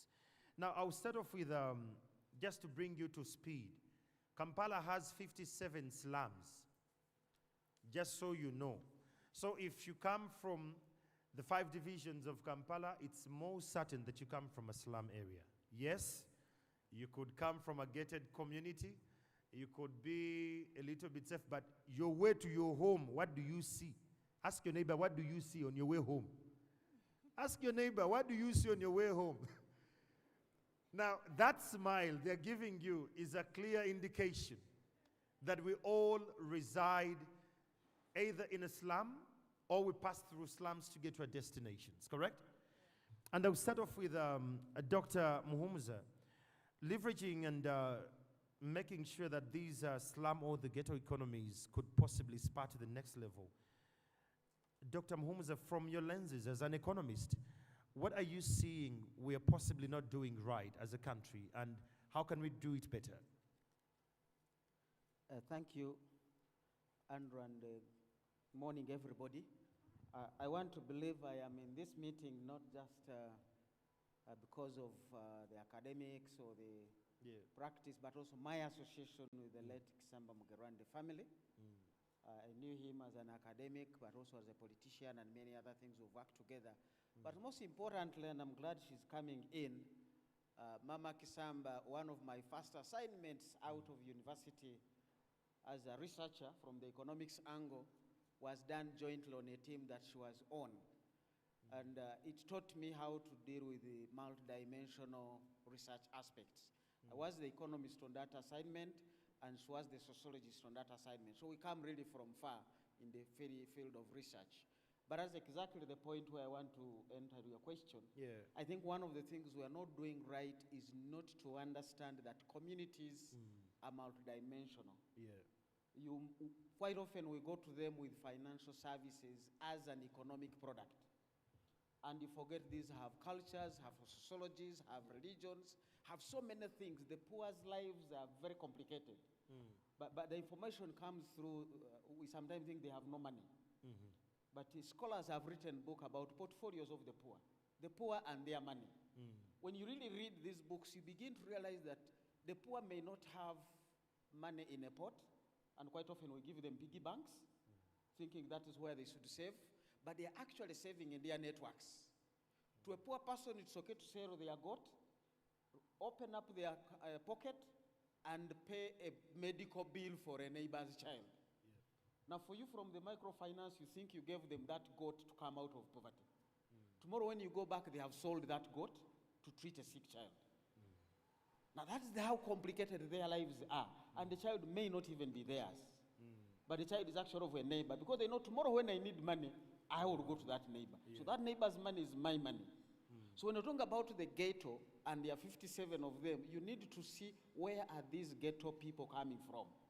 They are partly intertwined with even the communities they left in Amuria, intertwined with the community left in Itoroko.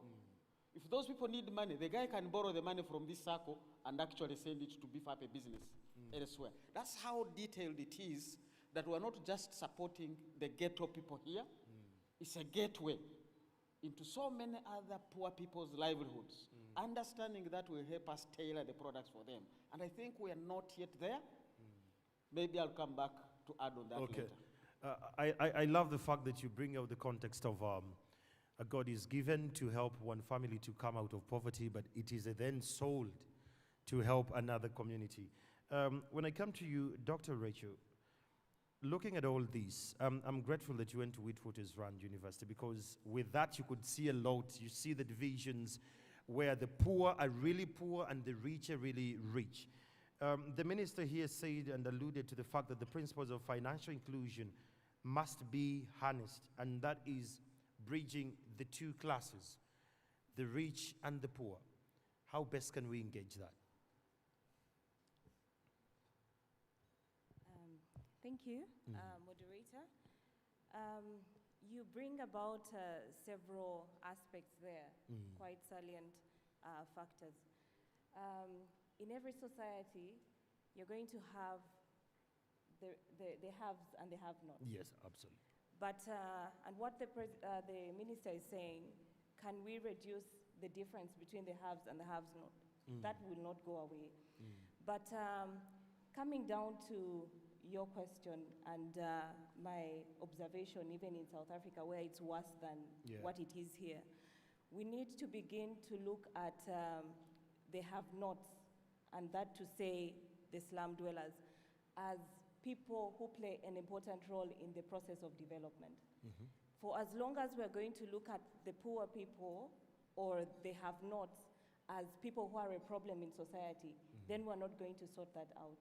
Coming down to the issue of the pillars of financial inclusion, or the indicators, the access bit, the usage bit, the quality of financial services that we're talking about.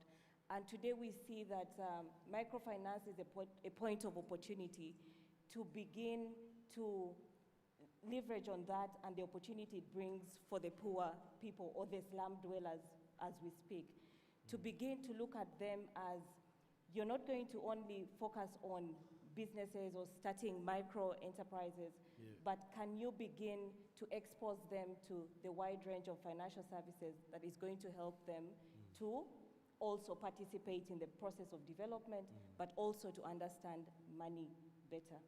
I pick up from where Fred or Dr. Muhumuza, if he would like to speak, that we need to have a multi-pronged approach to say, how do the poor or the have-nots look at money? They don't look at it the same way as they have, okay? When we begin to understand the way they process money and the way they associate with money, then we are going to solve that problem and engage them in the whole process of development and not looking at them as the problem that is going to widen the gap. So it's a conversation that we need to understand them or to understand the different segments in society differently and then prescribe the right medicine or the right initiatives. We're not going to sit here in a high-level conversation and say this is what they need. We actually need to know what they need. The story was on the screen where we were saying this is what the people want. This is how they perceive money. This is how they perceive development. This is how they perceive the social ties of the glue that puts them together is that social construction that they have. So, if I may, that reducing the gap between the haves and the have-nots from a point of microfinance, from a point of government effort, from a point of collecting data, the research in understanding the behavioral aspect there is very, very important. And that's why I started to say that this is a multi-pronged approach that we have to take to move from what each of us thinks and what the actual people of the have-nots actually need to participate in the process of development. Wow. Thank you so much, Dr. Rachel. That makes a lot of sense. Ladies and gentlemen, I don't know whether you've traveled in your villages. How many of you come from villages where you've seen a BRAC signpost? Maybe on your way home to the villages. Just raise your hand. Don't be shy. See? All of us have seen the signpost of BRAC Uganda. I took time in 2019 to understand the model of BRAC Uganda, and I don't think there is a model that can help families come out of poverty like BRAC Uganda model. If you've not understood it, find time, read it, understand it, get acquainted with it. Now, James here, you work with BRAC. Your model is unique. I've looked at all the different models, and I think it's one that speaks to the need, like Rachel says, that we need first to understand the lens of the ghetto youth or the ghetto communities and the slum communities, how they envision money. You as BRAC, what do you see from the communities, especially you operate more in the rural settings? Thank you. The mic? Hello? I hope it works. It's on. Hello. So, thank you. I think that's very important, first of all. This is the first question, like understanding whom we are working for. So, I think BRAC is built on that philosophy. Let me start with a story, a very amazing story right now, influencing the entire world to answer your question. Like you might have heard a very established BRAC model, UPG, Ultra Poor Graduation. It is one of the most globally researched development model, not only by BRAC, but also by external. So first of all, how did it originate? So BRAC research found that the primary beneficiary of microfinance by BRAC is not reaching to bottom 10. So then BRAC founder Sarfazli Hassan said, I am for them and we are not reaching to them. So what do we do? So we are not meeting our target. So then this program was initiated. What is it? It is an ultra poor graduation program. So ultra poor is graduated to be poor, to enable them so that they can borrow money. Because we are talking here about slum and ghetto economy. And then we are forgetting whom we are working for. So with that, let me highlight two areas. The first area, the loan size. So we are talking to leverage microfinance, to spur ghetto economy. So the first point, the loan size. The current BRAC has a two product, BRAC Microfinance and BRAC Bank. Now we are bank, you know. Two product. One is microfinance, another is Small Enterprise Program, SEP. So under the microfinance, the average loan size of my BRAC Microfinance Program is 1.2 million Ugandan shilling. I'm quite sure it is one of the lowest loan size, average loan size. So that's what I want to highlight, that it is not by accident or by incident, it is intentional. The average loan size need to be as low as you are reaching to that ghetto economy. And then another side, my second point is like understanding that there are people who lives in a vicious cycle of poverty, the concept.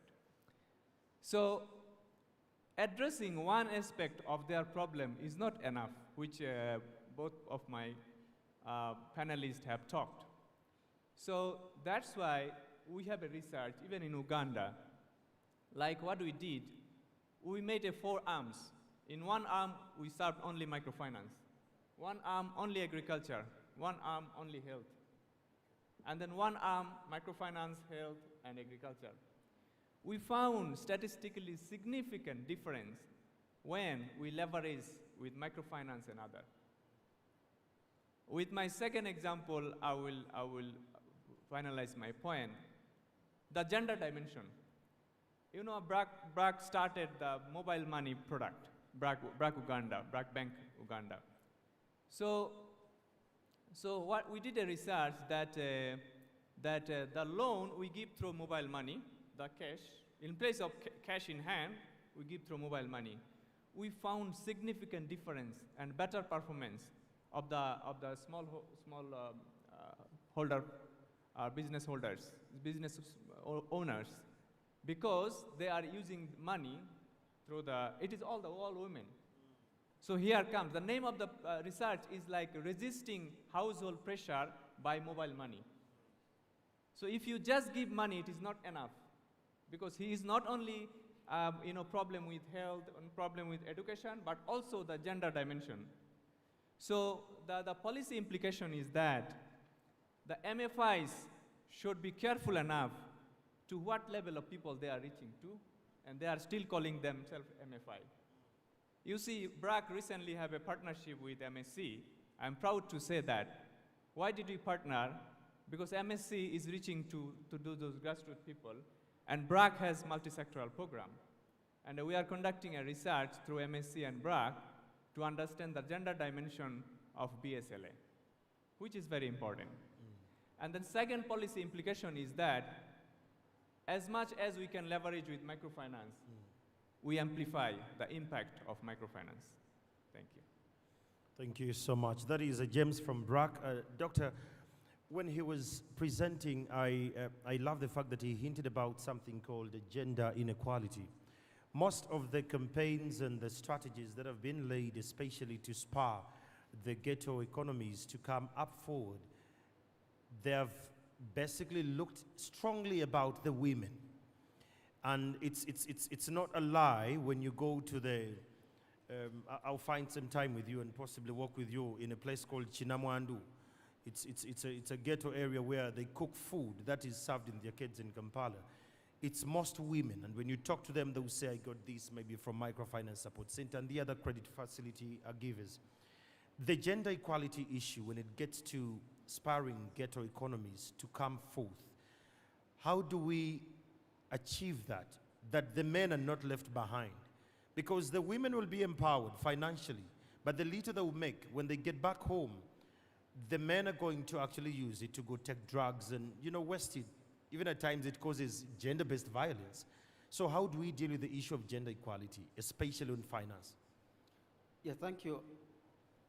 It speaks really to the BRAC model. And at university, I must confess, none of my students get out of my class without studying the BRAC graduation model.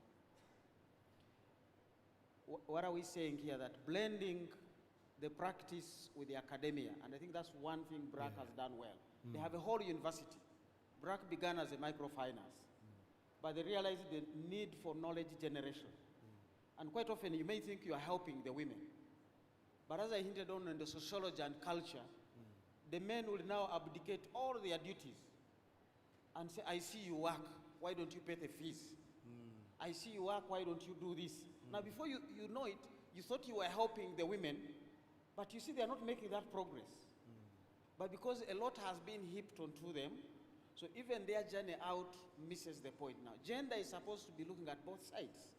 But we haven't blended that well. And I have seen a financial institution that report to say, for us, we are gender biased, all our borrowers are women. 80% of our borrowers are women. They don't know 90% of the beneficiaries of that lending are men. Amen, yes. So, and you have actually given the women more burdens, because when they are cooking in that market, remember their responsibilities at home remain. This man has nothing to do with the cleaning of the home. So this woman will live here and go back. So sometimes we actually think we are making progress. Understanding that is critical. And I really would want that to come back. How do we blend the academia, the policy, the politics, and the practice? And I think BRAC does that well. We need to get back to a level where Microfinance Support Center and others, and I'm glad their political supervisors are here. How do we blend the knowledge so that the research is completely informed by knowledge? Emyoga has just come on board. What is it curing that Entandikwa could not cure? Those are the kinds of things we want to understand. And I'm glad to see honorable ministers here, the former ministers in the Ministry of Finance. These are people who mentored me in the practice. We were in the academia, but they saw the need for us to come, Honorable Sendaola, Professor Kiwanuka here. They called us into their boardrooms until when we blended in, because they saw the need really to say, do we have enough knowledge? So I think knowledge about these dynamics in the areas of gender, in the areas of culture, in the areas of what people are doing, is critically important. I would end with one point that I mentioned earlier, where you lend somebody money and they buy a cow. Now, if the health sector doesn't perform and the child is sick in this home, the cow is going to be sold. So you had, in other words, if you're in the microfinance sector, to secure your investment in this household, you need to work across the bridge to say the health sector is working. The education sector is working. If UPE or USE is not working, this cow is going to be sold. So in the financial sector planning, we have begun to say there are risks that are coming from elsewhere to cannibalize on my investment, we the poor. And that's why BRAC funds village health teams. BRAC offers scholarships. These people are going to say, oh, they got to pay school fees. So how do you cover that? So I think we need to get back and say the parish development model really is not just about that one pillar of financial inclusion. Let nobody forget the other 6 pillars. If pillar 2 on road infrastructure, community access roads doesn't work, financial inclusion will not work. If health doesn't work, which is social services and education, doesn't work, the financial inclusion doesn't work. And that's the lessons we need to learn from the late Kisamba Mugerwa, that he would go down to the ghetto to say, I sit on a board. It should have been Peter Mjenyi to be down there. And then you feed into the board. But it's like, no, I need to go there myself. Can the policymakers go to where their policies are supposed to be implemented, understand and design the right products? If we can't do that, we'll continue to speak of gender as women, and 10 years, 20 years later, these women will still be where they were. I have seen some women even retrogress, because a woman will sell a sewing machine to pay a loan. A man will genuinely tell you there was drought, didn't you see it? I can't pay the loan. But women are so loyal that she will sell her other assets to meet that obligation. And I think some people take that advantage of gender to go and cannibalize the women. We need to be serious. Before I let you go, Doctor, there, you alluded to something that I want to just dig a little bit deeper. What did Ntandikwa fail to cure that Emyoga is actually going to cure? when you look at Emyoga, yes, there was a little bit of media backlash here about Emyoga, but they're success stories. Looking at the ghetto or the slum economies with the Emyoga model, what do you see, Doctor, from your lenses as an economist vis-a-vis before it actually came through? Because we had quite a lot of products, the youth livelihood product, there was a lot that was brought. But for Emyoga, the same noise that was made about it, I want to believe that it's the same kind of impact or understanding the people at the bottom of the pyramid possibly understood. Maybe my lenses are wrong. What do you see from your lens?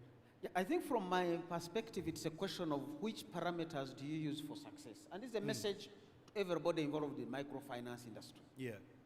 It's not about the volume of savings and the loans you have given out. It's about the impact you have made on the communities. So the success of any of these you didn't just lend for the sake of lending. As we've seen, these people here will tell you their stories. Yeah. You want to show evidence that when we came in here, this woman and her tailoring industry had one sewing machine. Now they have more. So they have moved on. They have transitioned from $1 a day to 2 or 3, which is what we call, what is the impact you want to make? Now the danger with the politics, we want outreach. So when we publish numbers, we say we have so far supported 150,000 borrowers. But the impact? The impact, you don't even want to report on that one. What is the effectiveness? Have you given them resilience? That even when a drought comes, they are able to sustain themselves and continue living on. What is sustainability of the institution itself? When I see the turnaround of circles, there is no institutional sustainability. And I think that also comes back to the issue of the politics. Did Emyoga have to come with its own circles? When we already had circles for women empowerment, circles for the youth, circles, when are we going to get to a level to say, build one large circle so that whichever other government initiative that comes, we leverage that circle? I want to believe BRAC doesn't form a branch for education, a branch for goats, a branch for chicken. The same BRAC delivers on all. When we created the agricultural credit facility, it didn't require new banks. It went through the same banks. So how do we change the narrative to say sustainability of these circles? To build a circle and sustain it is not easy. So when you have built one, put every other responsibility to it so that it can have volumes to move, impacts to make, and longevity to look to. Wow. Well done. Rachel, that brings me to what earlier you alluded to. You said people are being given money, but they're not empowered enough. Just to quote it right, the participation, are they enabled before they're given credit? And that alludes to what Doctor is saying, that the institutional structures. When you look at the slum economies, we don't understand structures. I'll be honest with you, when you're in the ghetto, they will say, oluzungu lungi, sign here, sign there, come back tomorrow, mujje mukaga. There is a way it strains, and the mindset is not ready to just come through back and forth, and at times they fall. And out of the 3 Ugandans who have moved out of poverty, 2 will slide back when one keeps going ahead. Let's talk about the vehicles of information. Are we using the right vehicles to reach out to these people? The models of communicating to them to create awareness and sensitization. Are we using the right models, the right communication tools, the language per se? Okay, right. Thank you. That is a very important aspect. Communication, awareness, sensitization. These are very, very critical aspects in financial inclusion or the money journey. Yep. You asked whether the right channels are being used, the right methods, the right strategies. I'll say we're trying, but I'll also take you back to what I mentioned earlier. Do we understand the language that these people speak? Do we understand the nature of organizational structures in those communities? These are people who will tell you, why are they telling you Luzungu Lunji? They're telling you because you're not speaking their language. You've not understood their way of life. I can tell you that the slum communities have the highest social capital. they have the highest social ties that we oversee. How do we use those ties? How do we use the economic activity that they do to bring them together to listen to the opportunities that have been brought forward? Microfinance Center will come and say, we've started a yoga. Have you broken that down? Have we broken down the pillars of the parish model to these people and share with them, break down the opportunities, the value proposition, and the how? I'll take from my friend Ramadan, economics that works. How will it work? It will work when you actually involve the beneficiaries throughout the process. Like I said earlier, we sit in high-level places and make plans for the communities that we're going to serve. But can we use the right language? Can we go and ask them what language they understand? What they understand about money? How do they understand ISACO? How do they understand savings? How do they understand credit? When we look at the slum dwellers, for instance, or the informal communities, these are people who have unique characteristics. Yeah. They also have unique ways of, sometimes we sit here and say these people are poor, the poverty levels are low, gender levels, the gender inequality is too high. And yet when you look at the statistics, there is actually a parity. But what am I saying? I'm saying that let's go in and then come out and take decisions when we know exactly what we're going to tell them, when we know exactly what language they understand, what products. Microfinance Support Center, microfinance service providers need to go to those communities and interact with them and experience their way of life. Then we shall be able to treat them correctly instead of assuming. Well, thank you so much. You can give that a round of applause. I felt that. As Omuntu Awansi, I feel the inclusion aspect needs to start from the thought processing before it comes down. This is what you need to do. Those following this conversation at home on your different televisions and those online, we want to thank you. If you have any question, just drop it. Microfinance Support Center, the hashtag is there, 20 years. I'll pick it a little later and then we'll ask the team here to respond to this. James, my people, Vantuba Wansi, the guys in the ghetto, we always believe that a loan is a way out. I'm going to go get a loan, I'll start up a small business, maybe a boutique, maybe a small poultry feed. Is a loan a way out? And have you as institutions sat down and broken it down to them, that they understand it before they get into it? Or they're just excited to get the money? And if you do so as BRAC, how do you do it uniquely that we can borrow a reef? Yeah, I think BRAC is aware of your question, I would say. Because I was telling that BRAC Bank has two products broadly. They have so many products. Of course, a bank should have many products. But all products you can simplify in two types. The first type is a microfinance, for which you have to be a group member. The other category is SME, small enterprise loan. Or you want to loan from a bank where you take your car, and then go to bank, ask for loan. But we are not talking for those people. We are talking for ghetto economy. So for the ghetto economy, when we are talking, we are going to save these people, we also have to save MFI.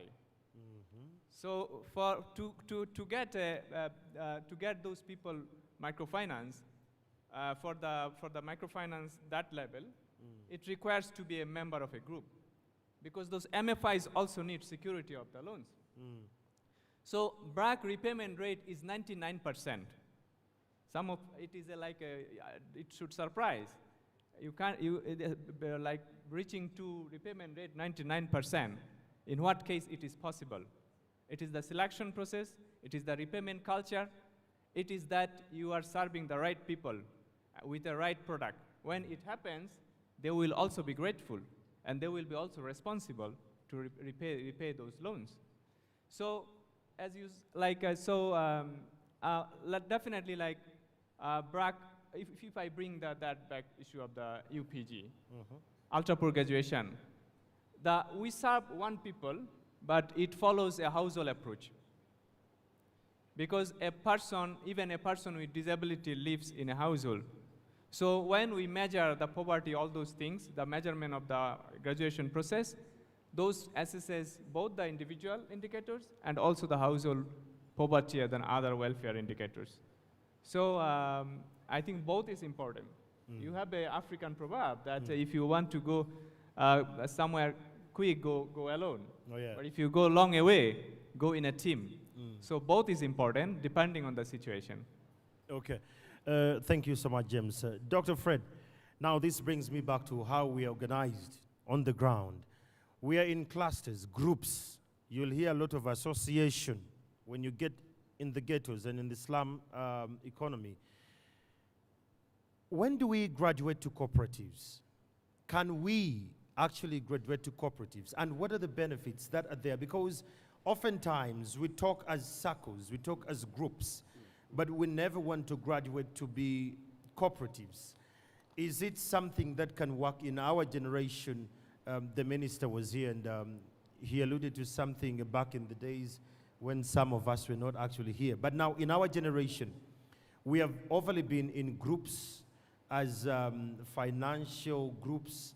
We have our bibina on the ground. It's very challenging. There are times they will say, let me tell you how our groups work, just to bring you to speed. So they will say, this week it's Andrew getting, next week it is James getting, next week it's Rachel, and the next week it's Fred, and the circle comes back. Microfinance support centers try to demystify that, trying to build structures that they could possibly understand how a better group could work. Can we graduate from groups to cooperatives? And what are the benefits that could come to the people in the ghetto economies if they do that graduation? Thank you. It's really an interesting narrative. Maybe some squirrels will never graduate into the size of a dog. They are meant to stay that way.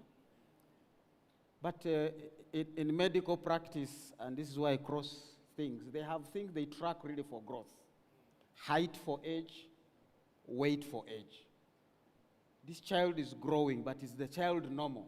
There is a bracket they should, but because you're expecting this child eventually to grow into an adult human being. I have been in universities teaching for 25 years, and people think I should be a professor, whatever now. But I'm not going to graduate into a professor because I'm not in that line. Me, all my university work for the last 25 years has been part-time. And part-timers cannot graduate into professors. And I just like it that way. I want to be, mobile division, mercenary in wherever I go. But I find it more convenient now. Why are we not graduating circles into cooperatives? Is the narrative again going into the legalistic and the politics and the policy approaches? Cooperatives feed from societies. Now, if you cannot call circles a society, then they are on a different track. They will not graduate into a cooperative. Because a cooperative really picks from the societies. And that is where we go back into the legal.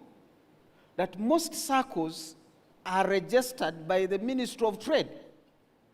Yet the Ministry of Trade is supposed to register cooperatives, which cooperatives can do any other thing. Growing yams, selling pineapples, fishing, it can be a cooperative with no money attached to that functionality.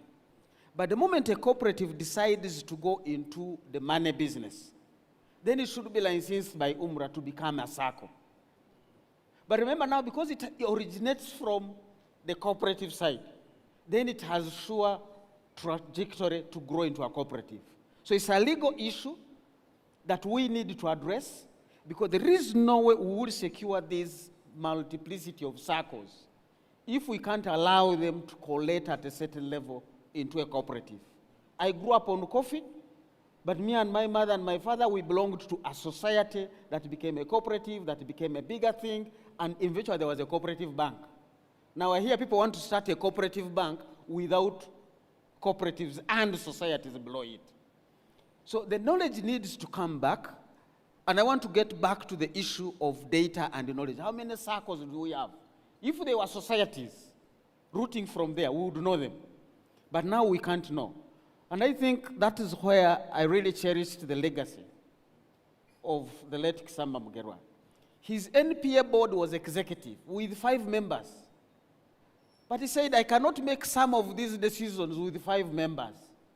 Through his ingenuity, he created what he called an expanded NPA board with 35 members.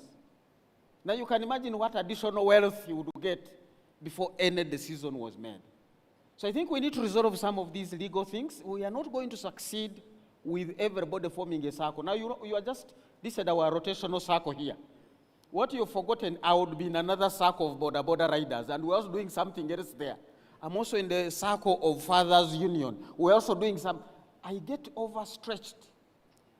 And now when I go to BRAC has no ability of knowing my credit worthiness, because it's so scattered in different portfolios and obligations. And I will end with the minister's remark here. We call it microfinance. You can call it microcredit. My professor told me it is microdebt. We never bring up that aspect.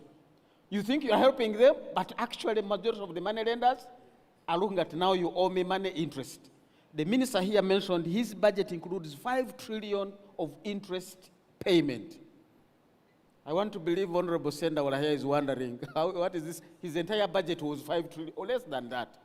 Now the minister here, before he even begins to budget, 5 trillion is interest payment on debt.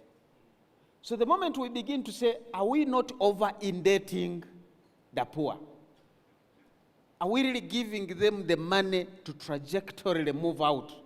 Because there are some people in this space literally to make money out of the poor. How do you get those out? Regulation. Umrah is here. But Umrah will get a mix-up. Somebody will tell me, I'm not a circle. I'm a cooperative. To clean up that is a legal requirement. So for me, regulation is key. I know all about insurance, but the only time I've paid for insurance is for the fear of the police. Now you know which insurance I pay for. I'm only emphasizing the point of government. Where government is, people behave. Even when they don't know why. We must bring government back forcefully, regulate, enforce, to clean up as we bring the poor. Otherwise, people will cannibalize the poor and not support them. Wow. Thank you so much, Doctor. This conversation is live on Twitter. I see a couple of your tweets. I will respond to them a little later, but let's keep them coming. We're discussing how we can leverage the economies, whether the slum or the ghetto economies, to come up and they Spur to greater heights. Dr. Rachel, how do we break the fear?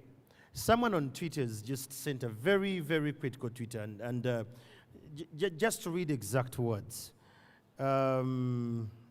This is an inclusion aspect. And someone says, Chamagero, thank you so much for the conversation, but again, we are not included. There is no sign language person out there. I am disabled. I am watching on TV. I've seen the ghetto and slums where I stay, but there is no sign language. And you're talking about finance, inclusion still, meh. It comes back and says, my issue here is we have fear to access credit to change our storyline. And Doctor, these are my people. You'll forgive me the language they use on Twitter because that's how we write on those tweets. But what I've picked from her is there is no inclusion here. Even while you're speaking, there is no sign language to include those in the ghettos who are, disabled. But the fear of accessing credit is eminent on the ground. I'll be honest with you.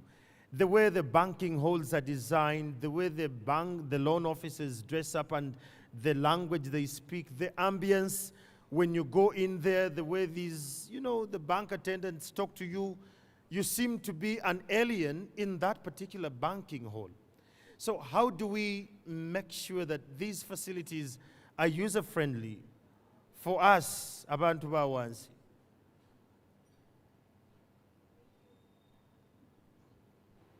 Thank you, moderator. I'll start with, you asked how do we break the fear? How do we stop the fear, generally? When we are talking about money, when we're talking about finance for all, when we're talking about financial inclusion, it's important to start, you break fears, and in any conversation or whatever situation it is, by beginning to talk about things. We are here, but how many forums are there to just freely talk about money, share experiences, share experience about debt, candid conversations about money, about people's fears, about their understandings. That's the way we begin to break the fear, talking candidly about it. I like that the minister came here and candidly told us that we have a debt of 5 trillion casually. Keyword is casually. Casually. That triggered so many things in our minds as the people of Uganda, but also as people who are talking about inclusion. So where are the priorities? This casually. My point I'm driving to here is, you talk about the banking halls. Banks are not the only providers of financial services. Are people aware that there are alternative providers of financial services in this space? Just within the formal framework, we have the commercial banks, we have microfinance institutions, we have micro-deposit taking institutions, we have development banks, we have alternative providers who are providing private equity, who are providing, who are investing in businesses that are focusing on social returns, that are doing social good within societies. Do people know about these alternatives? If we feel we're intimidated, even us who are dressed properly, sometimes you go to the bank and it's just too hectic. Sign here, sign there, sign this. Is it still relevant? When the entire world is going into a digital space, efficiency, turnaround, and making things fast and quick and comfortable. We're here talking about financial inclusion. It's about convenience. It's about affordability. It's about access. It's about usage. Is this happening? Can we boldly come to have these conversations and say what is happening and what alternatives are available, and educate the public on these alternatives? I participated in a research that opened my eyes to alternative financing, and I began to look at the formal financial institutions differently, because there are people who have money, there are these grants, there are these foundations that are doing a lot of good in terms of understanding different segments of society, their needs, and then giving them money piecemeal to solve their problems, but also providing auxiliary services like training, awareness, understanding of how money is supposed to grow, understanding return on investment, understanding marketing, branding, We also, the dancers here, they didn't have to say much, but we knew they are promoting the agenda of the government, okay? So that is what we need to be doing. We need to speak candidly, we need to speak about alternatives. Fred here talked about data, information, research. The late Right Honorable Speaker, RIP, was telling parliamentarians, come to parliament with data, with research, because that is what is going to treat the right problem, as opposed to assuming. So, Mr. Moderator, we need to talk candidly. We need to recognize the gaps, the challenges, the needs of those specific segments, and then we come to say, this is the solution, and also include the different personalities. The person with disability, I think those are lessons for us. Do we take away lessons from engagements that we have? And what do we do with those lessons and sharings from the public? Thank you very much. Thank you so much. We apologize to those with with impairments. We really apologize. On behalf of Microfinance Support Center, we apologize, and that will be dealt with in the next time. So, James, are we bankable? Are the people from the ghetto economies, are they bankable? And if we're not bankable, what should we do to be compliant, to the, to be credit worth in a way?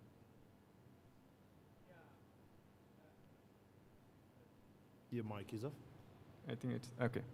So, yeah, so I think to be honest and very straightforward, like people living in ghetto area, slum area, are normally not bankable, to be honest. Why? Now, that's all the policy force. Should be and is. But the question is, how far did we succeed? That how can we make them bankable? So, because bank gives loan and then bank also have to survive. I'm coming that point again. So, I think there need as Dr. Fred says, that actually there need some transition time. Like how these people can be can enter into formal banking system. And why not in between, we talk about these alternative sources of finance, and then also alternative process of financing. So I conclude with these 2 points, 2 highlights. One is alternative sources of finance, and then alternative process of financing. So sources.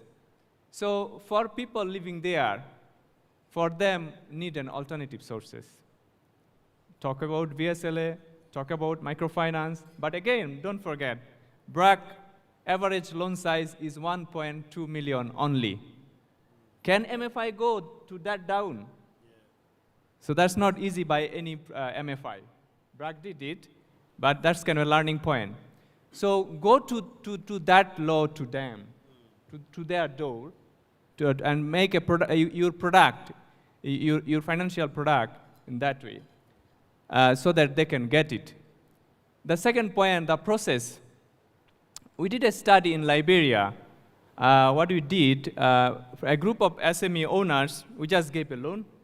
A group of SME owners, we gave a loan, and then enterprise owners, and we trained them. Business management and customer care.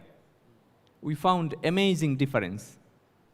The people with the training on business management and customer care, their customer number increase, retention of ongoing customer increase, likelihood of loss decrease, and their overall capital and performance increase. So when we are talking about microfinance, let's not forget microfinance alone will not work. Believe me, it is not what I am talking. It is Nobel laureate Abhijit Banerjee in 2015 already attested, concluded that microfinance has a little impact but not transformative. So to make it transformative, it needs leverage with other sectors. That's why I liked your title, that leveraging microfinance to spur ghetto economy. It needs a leverage. That's the policy implication. Thank you so much. Round of applause for my panel, ladies and gentlemen. Let's give them a clap. Doctor, I saw you were banning. You wanted to supplement on something he was raising here when it got to something to do with policy, especially to alternative sourcing of finance. Yeah, I think it is linked up to the policies, and policies really are at 2 levels. There are policies government will make, and quite often we emphasize those policies and we discuss them in such public spaces. But there are also institutional policies. Now, for most of the regulated financial institutions, like where Bank of Uganda is, the governance demands that those institutional policies are there and they are speaking to people.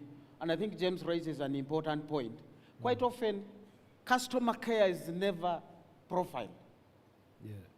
You just want to teach people how to assess a borrower and then rate their risks and decide whether to give them money or not. You don't even tell them this is where you are risky. If you can go and improve in this area, you just say you are not eligible, and back home they go. But if you have customer care that really builds into this, so you want to also to talk about the lower level of institutional policies that are needed, and then the linkage between the two is critically important. We have all learned from COVID. As soon as COVID hit, Bank of Uganda issued guidelines to the banks to restructure the loans. And for some time, people are told, go and talk. You can be able to agree with your banker whether or not to pay the interest or only the interest. Agree with them, but they gave them that liberty to go back into a conversation. And some of these are still running. Now, who stood in for bottom of the pyramid? They also had borrowed. And when COVID came, we sent all of them home. We even gave them food for just a week, yet we locked them down for 8 months.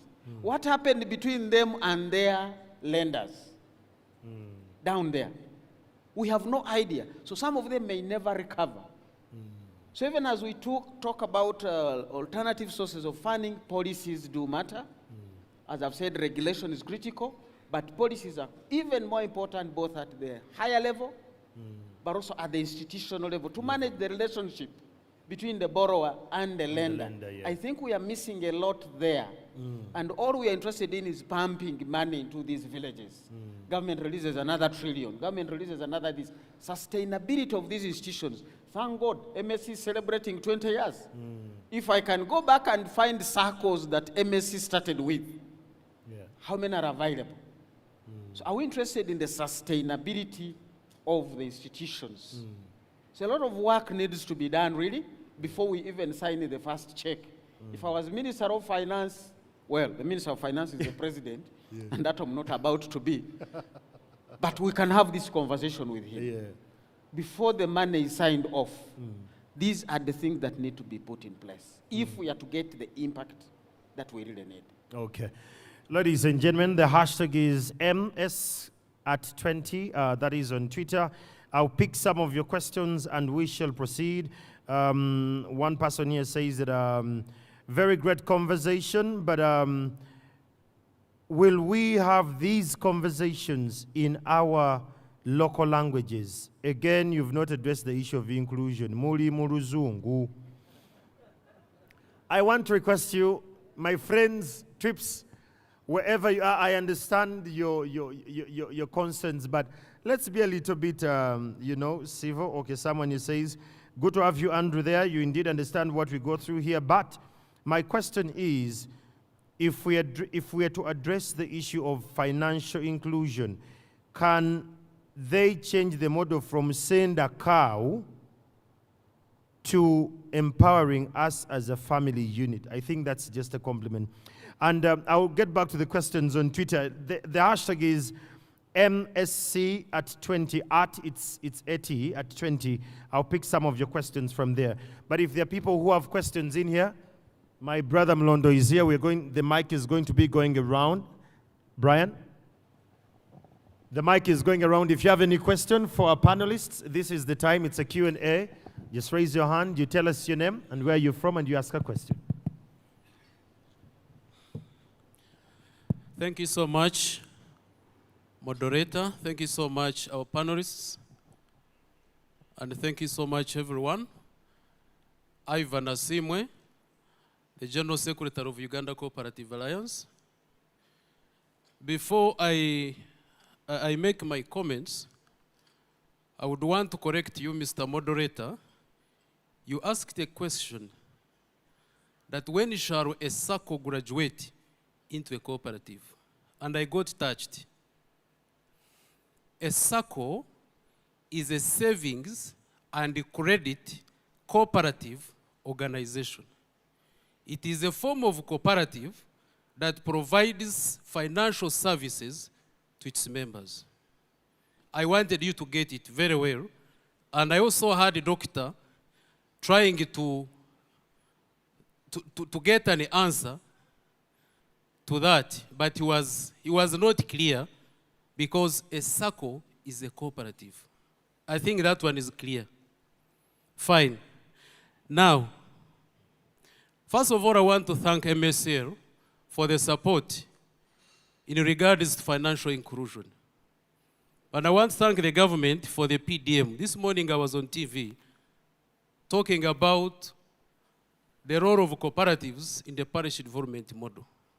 When you critically look at the PDM, it's very clear it's a multi-sectoral strategy for creating socio-economic transformation by moving the 39% household from the subsistence economy to money economy, using the parish as an epicenter for development. When you define a cooperative, it has those connotations: the socio-economic transformation and the multi-sector approach. So when you are talking about this, the two are the same. The SACCO, being a savings and credit cooperative organization, plays a key role in financial inclusion. However, the approach here is a problem, because a cooperative is supposed to be allowed to grow organically. It needs organic growth for it to be strong and sustainable. We have very strong cooperatives in this country. Moderator, when you were talking, it looks like you are looking at SACCOs as VSLOs. We have very strong SACCOs. My friend, Honorable Kuraija will tell you. Wazalendo today, I was for their AGM, is at a level of even acquiring a commercial bank. It is bigger than a bank. So when you are talking about SACCOs, moderator, a SACCO, we now have very strong institutions, which are SACCOs. So they don't need to graduate like my name is Ivan. You cannot say, when shall Ivan graduate into Ivan? He's Ivan, period. So that is it. So we need to change the approach. The approach matters. And the message matters. When you go outside there, I have had meetings with the MSCL. When you go outside there, what message have you packed to the population? If the moment you go there and say that you form circles and we give you money, that is not a circle. Because a cooperative follows the 7 cooperative principles and values, and it follows the cooperative ideology. The moment you go astray or you go ultra-vires that definition, then it changes from a cooperative to something different, and that is where we get challenges as government and as practitioners. Now, the other issue, Dr. Mohabey talked about the cooperative bank, and he's very right. For cooperative bank to grow and become sustainable, it must be a bottom-up approach, not a top-down. And you need structures that are strong enough to sustain it. And when you look at the PDM and you talk about the financial inclusion, then ideally for money to trickle down to the farmers, we need to have a cooperative bank. But a cooperative bank that is allowed to organically grow and then serve the members. Then lastly, I want to give a personal testimony. I was a general manager of a SACCO for 7 years. And I worked in SACCOs for 12 years. But I want to tell you, Microfinance Support Center, there is a time when I was stuck as a general manager. I was employed. I was just 2 days old. So I reached there. The SACCO had working capital. You can't believe. SACCO having a working capital of 500 shillings, a whole SACCO, because they had swindled the money. The next day, a member comes to withdraw 200,000. Can you imagine you're a general manager of such an institution? So running away was the best alternative. But I had to go to Microfinance Support Center. I sat with them in Kabale then. I explained my case. They couldn't believe that this thing works. I was requesting for 100 million. They said, no, we can only give you 20. You are a very small circle. I paid it in 6 months. I graduated to 100 million. I graduated to 200 million to 500 million. To date, the circle has a savings portfolio of 10 billion and a loan portfolio of 14 billion with 24,000 members. So this is what we mean, the approach. They did not start that circle, they only supported it to grow. So what is needed for these institutions to grow organically It is not the role of government to start. It is the role of government to guide and support. Then let the communities themselves initiate the program. That's when you have a strong and sustainable circle or cooperative. Thank you so much. Thank you, Ivan. Before Brian, I wanted, Doctor, do you want to respond to this? It's not actually a response. It is to emphasize Asimwe's point, which he has done himself. He agrees with us when you asked, when are SACCOs going to grow into cooperatives? Actually, for clarity, I use the word groups under what we call associations. Not circles, but groups. Katwe Bikers Association Group. And then you give us the hierarchy of how possibly they could graduate. That is even better, but I don't think inserting the word cooperative makes a SACCO a cooperative. And he himself has said they must grow organically. They must adhere to the 7 principles. This is the question we are saying. These SACCOs, by just having the word cooperative in their name, does not make them cooperatives. And we need to invest in that area. How do we make sure you don't come as a politician and say, you form a SACCO, I give you money? That's not a SACCO. Or rather, it is a SACCO, but not a cooperative.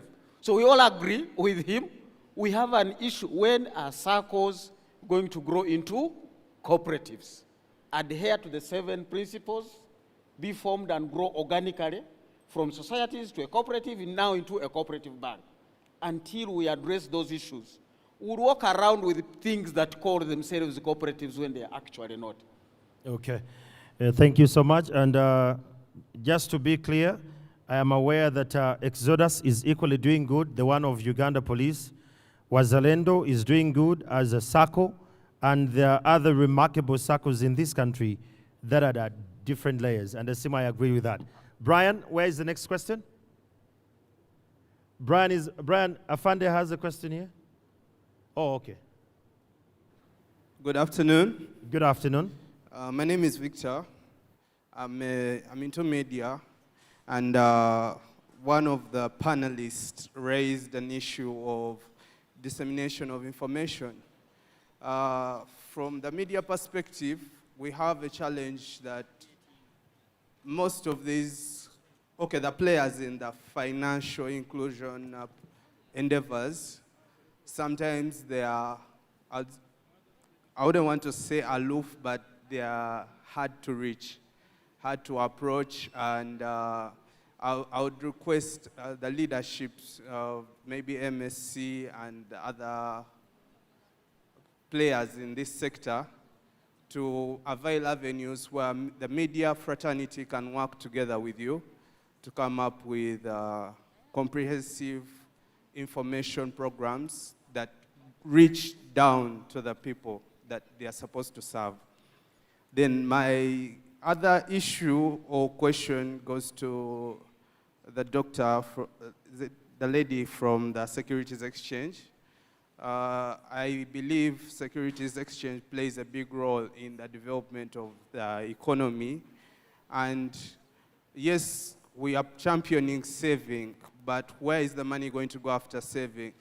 Has the Securities Exchange come up with a program that grows opportunities for these SACCOs, the people who have their money, to be able to play on the Securities Exchange? Because currently, I would say Uganda is one among the top innovative countries in the region or in the continent. And we take a big position on the global scene in the world of innovation. But many of these innovations stop at the drawing paper. Getting financing to even produce the minimum viable products is hard. Let's face it, many of the ghetto youth have very wonderful ideas, but they are cut out because they're not going to be able to develop the product very well to meet the market. The growth to market strategy is very capital intensive and requires a little bit of patient capital. Most of the microfinance or SACCOs, they give you money, they expect you to start making some installments by the next week. So I'm wondering, is there a strategy from the Securities Exchange to, remedy that? Thank you. Okay, let's have another question so that we can respond to them at once. Mr. Moderator, thank you, and thank you, our panelists. Mine is an observation. Most of the circles have not grown to the pace at the pace we would want them to grow for one major reason: our mindset to saving.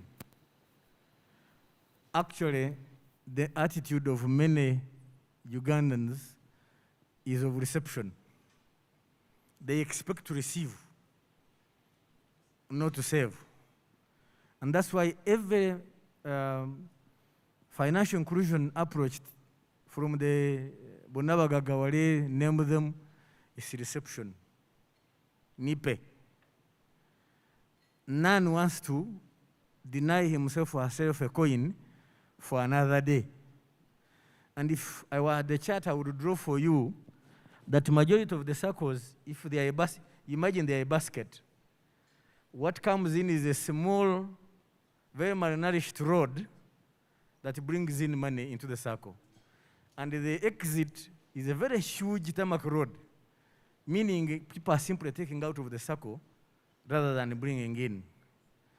What has the secret behind the survival and the growth of Wazalendo is policy. We had to go into forceful saving. Voluntary failed. We had to force from source. The money is yours, but we take it from you into circle and you operate a savings account. You have your own ATM, you can access it. We also put a limit how much you can withdraw,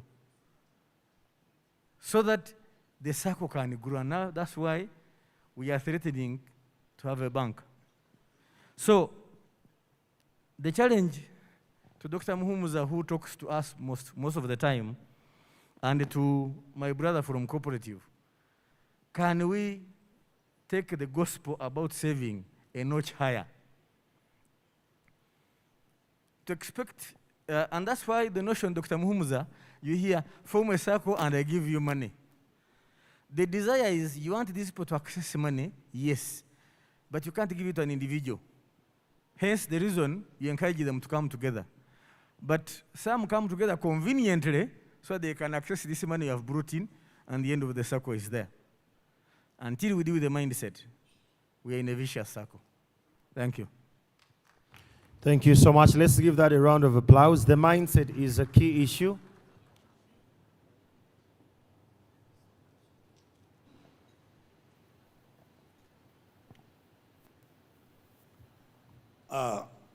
Thank you very much, our moderator. My name is Deon Sedeko Kayua, a farmer from Kalangala and Zirobwe. I'm here because of Dr. Kisamba's family, because I was linked to him from the DP times up to the time of his death. We were together. We want to appreciate Microfinance Center for remembering him. He was really a stout man, an intelligent man, and an asset to the nation. The advice we can give, emulate him, how he was operating.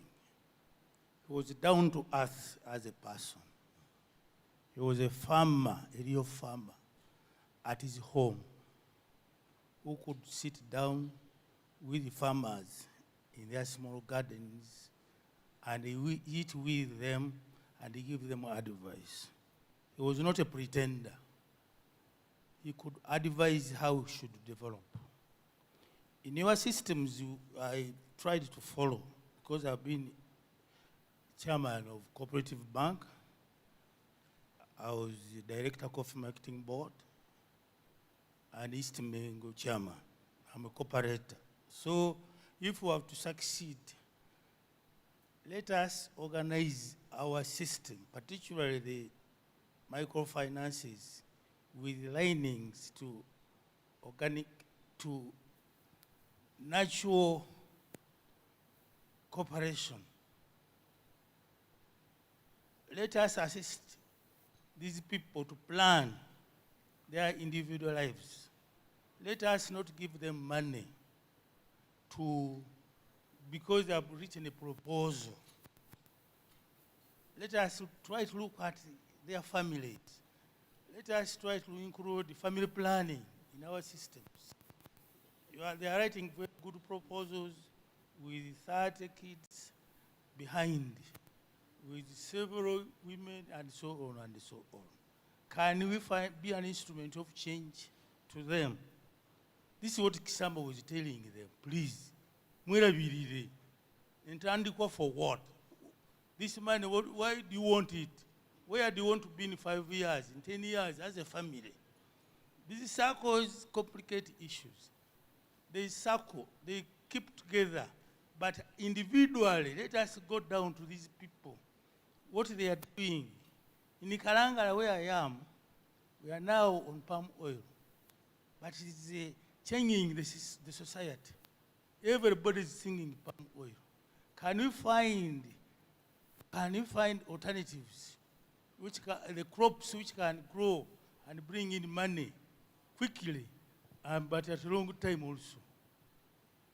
As of now, Microfinance Support Center, I would advise that we have paradigm shift to our communities, because they are bogged down. They don't know what to do.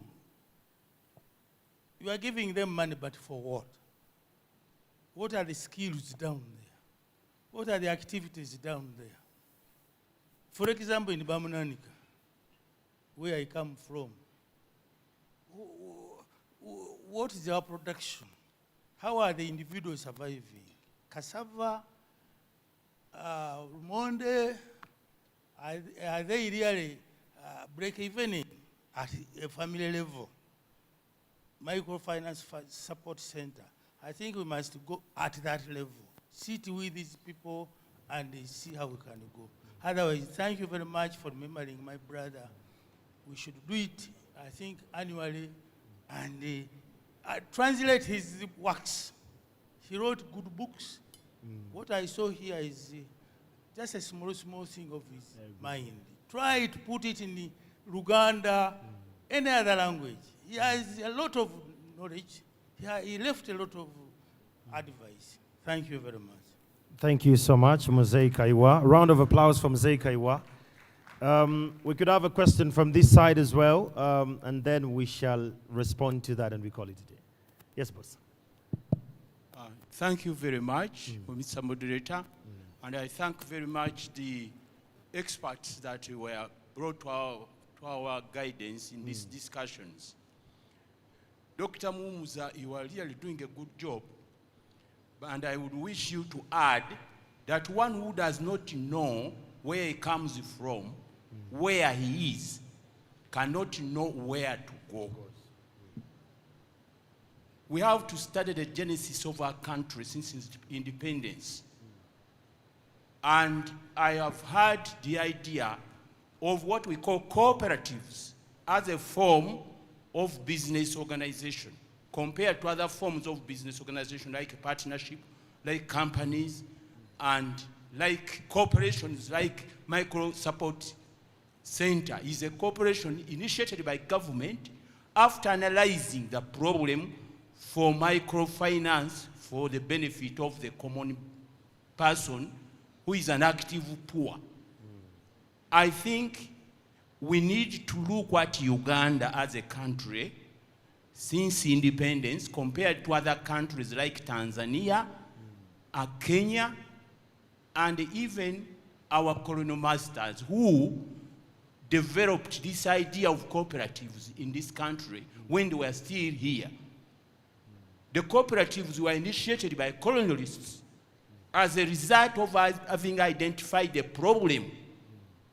What I know for sure, people must have problems defined in the context of their own causes, effects, and then prescribe solutions.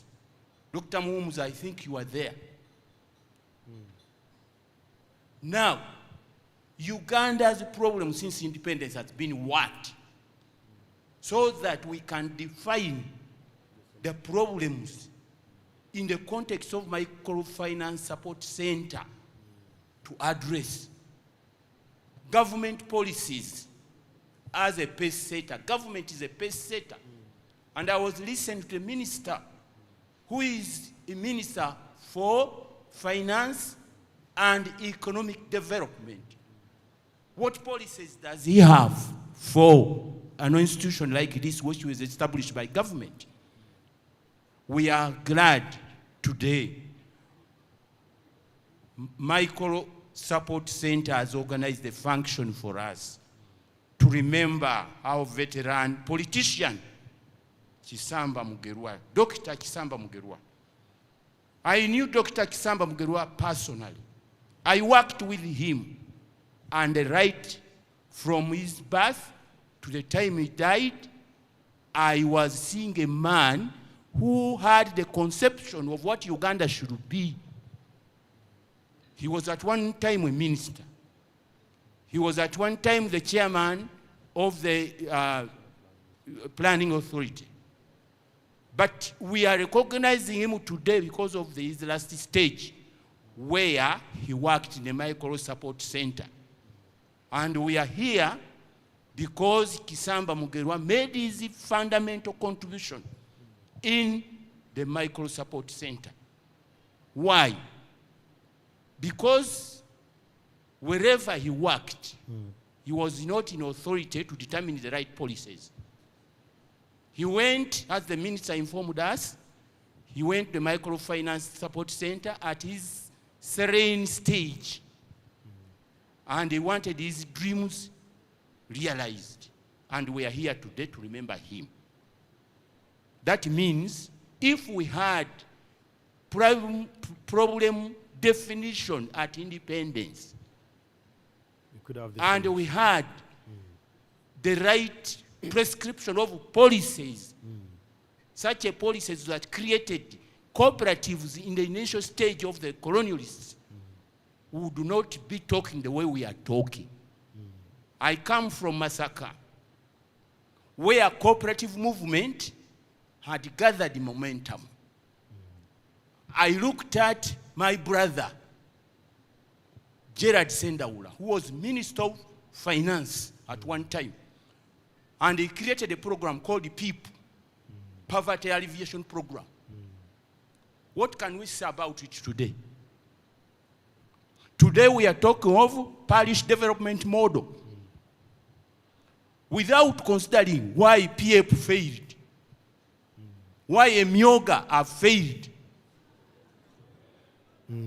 And now we go on infatuating programs without going to the details and analyzing why the programs are failing. Thank you. So my comment is not a question, it's an observation, but to draw this gathering to focus properly. Thank you. So that we define our problems, we see the causes that bring them, and also prescribe solutions that can really help us. Thank you. Microfinance Support Center carry on that. Thank you so much. Ladies and gentlemen, because of time, allow me, we'll only take that. I think, Dr. Rachel, you're going to respond. There was something to do with communication and the vehicles usage from the back. Thank you, Brian. The question, I didn't get the name, but I know the young man is a journalist. He asked about the opportunities for circles in the Uganda Securities Exchange. I think the issue or question that he raises is also an indication that many of us are not aware of what these institutions actually do.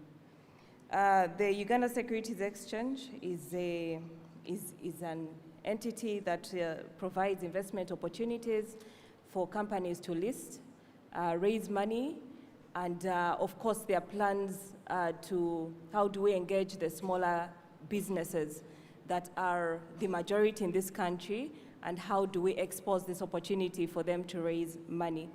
My point here is, I think, to the journalists, we need to make more noise, as I said, about the opportunities out there for financing businesses, but also the opportunities or option for savings and investments as individuals.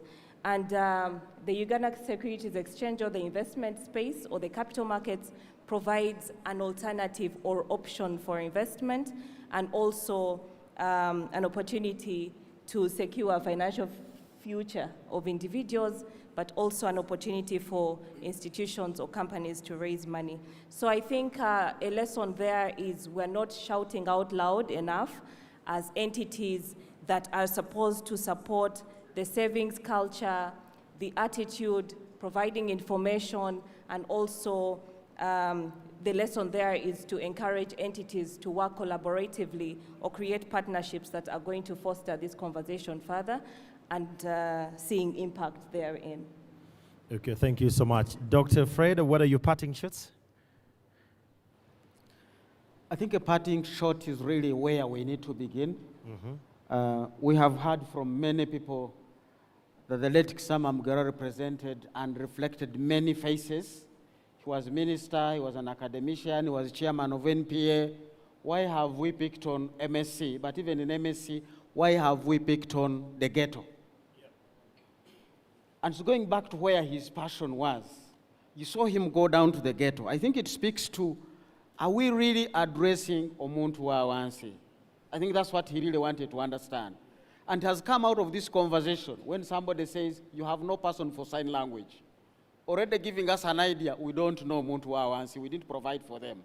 But also you have heard others saying, can we translate the languages? Omuntu wa wansi is not English speaking. Is Swahili, is Lugbara, is Ateso, is Acholi. And this is clearly explained in our numbers. Educational records that I saw, sadly they are 2017, and I've asked somebody to update them for me, that only 60% of those who begin P1 sit P7. So it is English, you can hear them say, that's your English. And of those who sit P7, 60% transition to senior one, meaning only 36% of those who started in primary one have gone to senior one.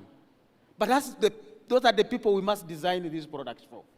So if we can't understand Omuntu wa wansi, we are going to continue speaking English.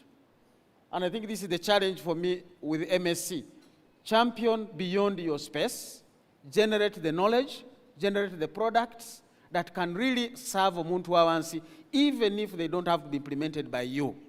You are a government agency, you owe this to us to generate the knowledge that cuts across. I don't want to come back here and we're just speaking English.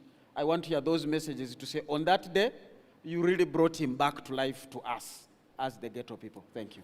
Thank you so much. James, what are your parting shots? I think I really enjoyed the feedback. Maybe let me conclude with one response one of our participants were raising, like how someone repay a loan from the next week, which is with 30% interest. So I think this is one of the core questions we're dealing with. My quick answer will be, let the MFI come with innovations, and this is time for it. Think about the innovation of M-Pesa in Kenya. Think about the reference I gave, giving the loans through mobile. So two issues, innovation at the two levels. One is making the credit accessible. The second is like the process. How do we give it? When we give it, can we give any other thing with it as a leverage to amplify the impact? So, like, of course, can we make sure, or like even from the policy perspective, can government come with any policy incentive for the MFI to reach to the ghetto economy, like a tax reduction incentive, it exists in the good practices. So thank you. Thank you so much. Round of applause to our panel, ladies and gentlemen. And again, I want to put this to the record that friends like my friend from Masaka could have issues with Emyoga. Believe you me, every project has its flaws and all. But I want to rally all of us to clap for Emyoga program with a big round of applause.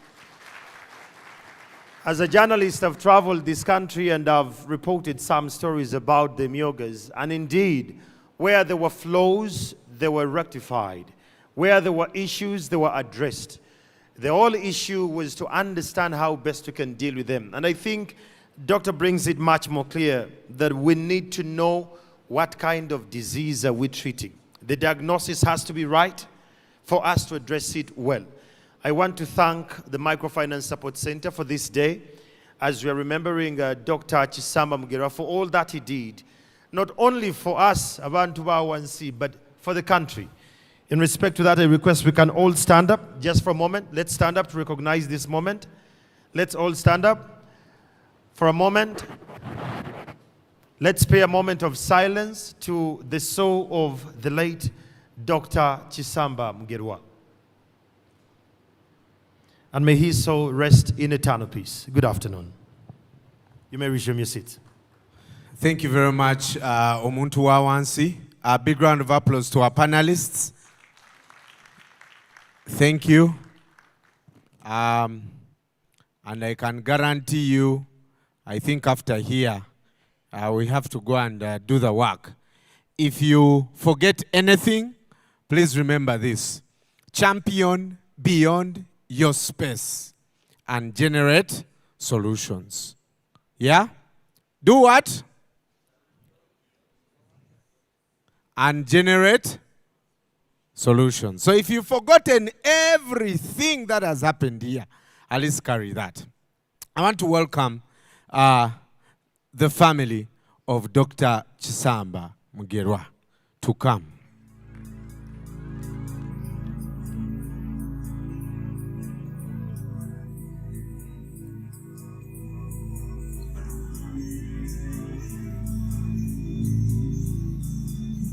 Where I come from, we usually stand up when we are recognizing very important people. Yes, and we give them a big round of applause as they walk to the stage. Those hand claps keep going until everyone is on the stage. Yes. For a man to perform and do well, there must be a lot of sober people at home. And surely, let's clap for them. There's also an old adage that says it takes a village to raise a child. And the village of Dr. Kisamba did a good job and then handed over to this family. And I think they did a good job.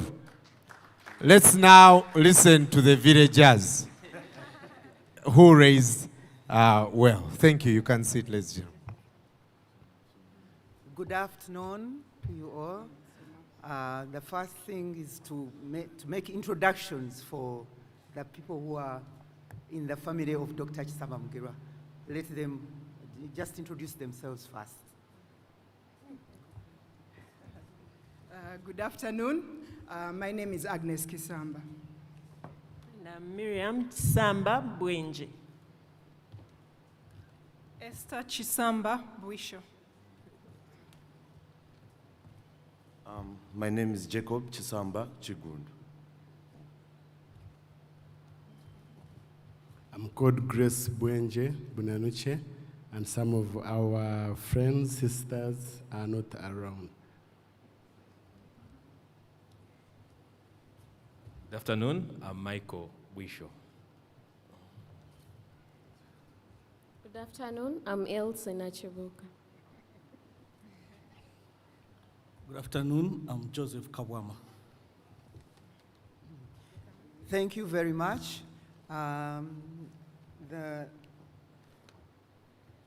All protocol observed.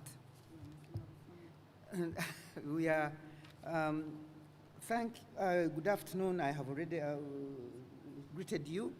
Now, my name is Christine Rebecca Kisamba Mugerwa, widow to the late Dr. Wilberforce Kisamba Mugerwa.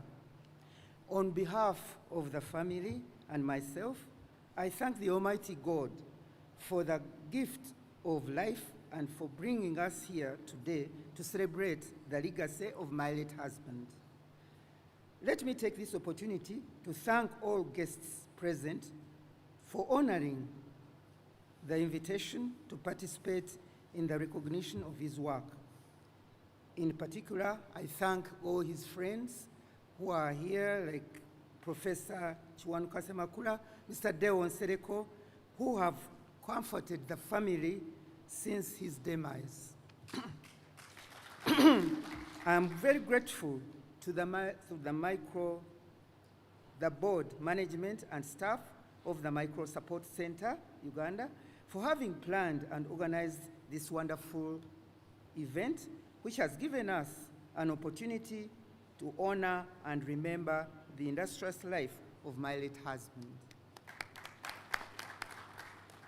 I take this opportunity to deeply thank you all who accorded him a decent and well-deserved send-off. My thanks go to the HE, the President of the Republic of Uganda, the Microfinance Support Center, National Planning Authority, Uganda Development Corporation, Ndeje University, among relatives and friends, among others. We are pleased to be part of the Microfinance Support Center celebration to mark 20 years of financial inclusion, a subject he was deeply passionate about. He believed so much in equity and fairness. He always made sure that this happens in all environments where he was, such as family, workplace, and constituency. Remember, he was a politician. He always reminded government and the private sector about the need to deepen financial inclusion towards reducing Uganda poverty gap, which we've been talking about. By the time he passed on, he was writing a book on financial inclusion in the ghetto communities. My late husband, whom I loved so much and now greatly miss, was a great planner who meticulously organized his activities by documenting them with an explanation as to why he did so. By God's grace, as a family, we are moving on well without the guidance we often requested from him.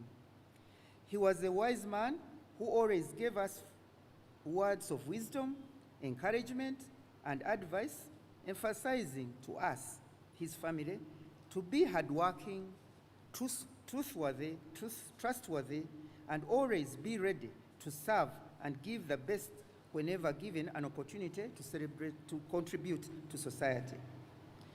He was interested and enjoyed reading books that contributed to his wealth of knowledge and the different aspects of society. He was able to write books which continue to inspire to lead a focused and purposeful life. He always sacrificed time to work on different tasks assigned to him by government of Uganda and the different organizations without compromising me and his family. In our home, he was always approachable and attended to people from all walks of life. He welcomed and listened to them, providing the guidance and solutions needed.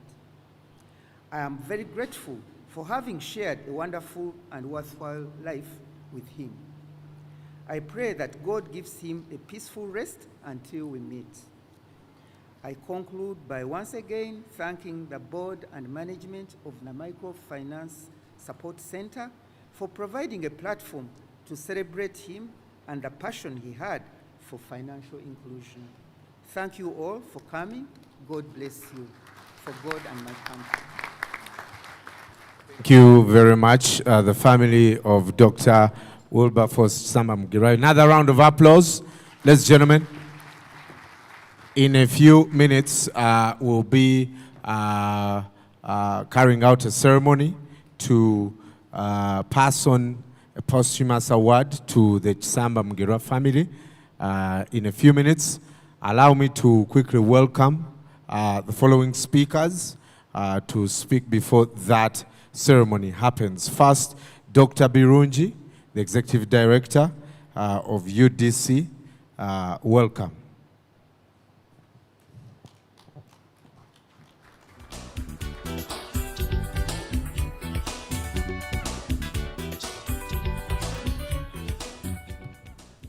Thank you very much, moderator. Patrick Birungi are my names. I'm the Executive Director, Uganda Development Corporation. The chair board and my friend, I love you too. The board members,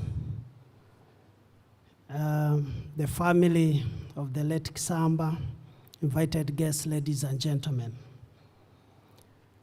I stand here to make a few remarks on a man I worked with for 8 years. I'm also lucky to have associated with the family even before I knew Kisamba Mugerwa himself. The wife, we worked together at Mackay University, and we both did our PhDs in South Africa. So we're always on the planes together to that part of the world. I will use 5 characteristics, maybe 4, and the 5th will be my concluding point. I will talk about Kisamba the person. I will talk about Kisamba the leader. I will talk about Kisamba the mentor. And I will talk about Kisamba, the man who leaves a trail wherever he goes. And I will conclude with his legacy. Honorable Kisamba Mugerwa, the late, was a true reflection of the expression from grass to grace. If you want to know more about that, buy his book. It's just at the gate there. You'll see where he came from and how he ended as a hero, and we are here celebrating his life today. Some of us had never heard of places called Bamunanika, but we got to know them from the late. He was a selfless development leader, and his aim was always to improve the welfare of the people. He was a jolly man who never had class. At NPA, where we worked together, we used to have lunch together as staff. So he would some of us, the small boys, would sit on the high table, but Kisamba would sit on the lowest table possible and interact with some of the staff that he could not know whom their names were at that moment. Many times, they are unspoken heroes. I hope I'm not going into NPA's responsibility, but I would like us to recognize a lady called Allen Zawede, and I would like to ask Allen to stand. Allen was a PA for Kisamba Mugerwa for all the time I was at NPA. And he knew the family and Kisamba himself much more than many of us did. He was a family man, and that's why I remembered Alan. He was a family man, and many times he would tell us those jokes. So one time, he asked me in the corridors whether I had seen Madame, who had come to NPA, and definitely I had seen Madame with Alan having lunch. And when he joined us at lunch, he told her that I have taken you out today, telling the wife, on some simple NPA lunch.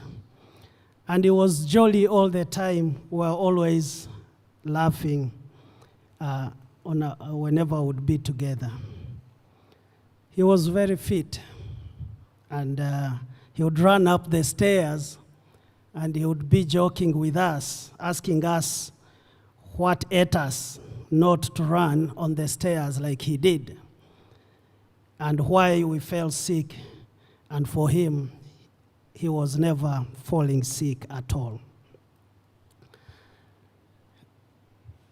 Kisamba, the leader, I first interacted with him when I was given my first assignment as a technical leader for the development of the Uganda Vision 2040. When I joined NPA, he told me, "You are going to lead that assignment." I definitely didn't know where to start from, but he was there to guide us. Because of his strong academic background, he was conceptual in nature, so he would conceptualize whatever you want to do together. Again, if you want to prove that, buy the books that are at the gate there. He provided technical guidance because we sat with him in all the meetings, all the technical meetings. So he was not a boss who would wait to read your reports or the speeches, but he would develop the speech with you. He provided political cover for the technical teams. And if there is anything I can blame him on is this particular point. He provided a lot of political cover and we were not exposed to the political interference or political hit downs on the institution. And therefore we assumed things are always okay until when he was no more. That's when we realized how much he protected us. And in many cases, we failed to manage the political intrusion that we got thereafter. He was a mentor. I had the opportunity to speak the day he was buried, and I mentioned that you watch this space, many leaders in this country for government and non-governmental institutions are going to come from NPA.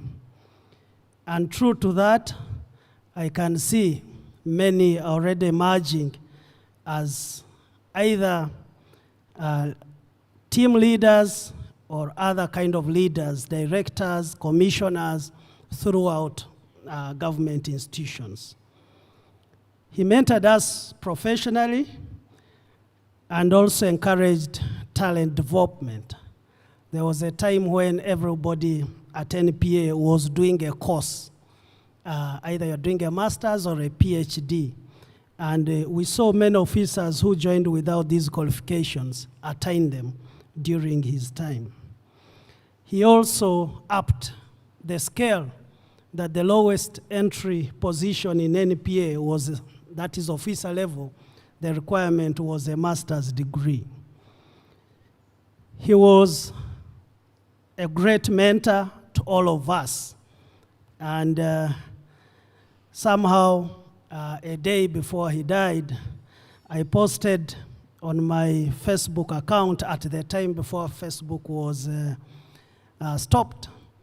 I posted and I said, one of my mentors is in Mulago struggling with COVID. And those who saw that know I was talking about Kisamba Mugerwa. He was a great mentor to all of us. He left a trail wherever he went. In whichever institution he worked, you'll look back, you'll find a trail of some sort. Whether it was in Ministry of Finance, where he worked on the Ntandikwa scheme, whether it was in the Ministry of Agriculture, where he initiated PMA, initiated NADS and other institutions, he left a trail wherever he went. At NPA, Kisamba Mugerwa should be recognized as the father of medium to long-term planning. If for those who were there at the time, you remember we were moving away from the poverty reduction strategy papers, and he was tasked to produce the first national development plan. And together with the team, I think I saw Dizal around. Dizal stand up for recognition. Together with the team of the Dizalers, they produced the first national development plan. Many of us joined NPA after the first national development plan, and because it had already lifted the status of the institution under the leadership of Dr. Kisamba Mugerwa. I conclude by noting that Kisamba Mugerwa was the father of financial inclusion. The moment we are celebrating today, Kisamba Mugerwa was the father of medium and long-term planning in Uganda. He believed in institution building. If you read those books, you'll see how he's making a case for strong institutions. And therefore, our discussions on circles, our discussions on those kind of support mechanisms would help us build his legacy, and so that he can live much longer, as much as he may not be with us physically. A strong family. I happened to interact with the two of the family members, the widow, as I mentioned earlier, but also one of the daughters, Miriam, who works with us. Actually, Miriam chairs a board where the chair of the Microfinance Support Center is a member of the board. So with that kind of family, that kind of legacy, we believe that his life will be much longer than we think. He has also left a team of leaders across the country, and for sure you will see a lot more of these team leaders emerging, especially from the National Planning Authority. We expect more and more leaders to come out to this world. That's the short and long tribute I can make on the man that I worked with for 8 years. I thank you. Thank you very much, Dr. Patrick Birungi. You heard the words. I don't know, Mami, if he ever took you out for real after that lunch. Because some of us, when you only out, thank you. I want to quickly welcome also from the Board of National Planning Authority, Professor Sam Oboya, to come and talk to us.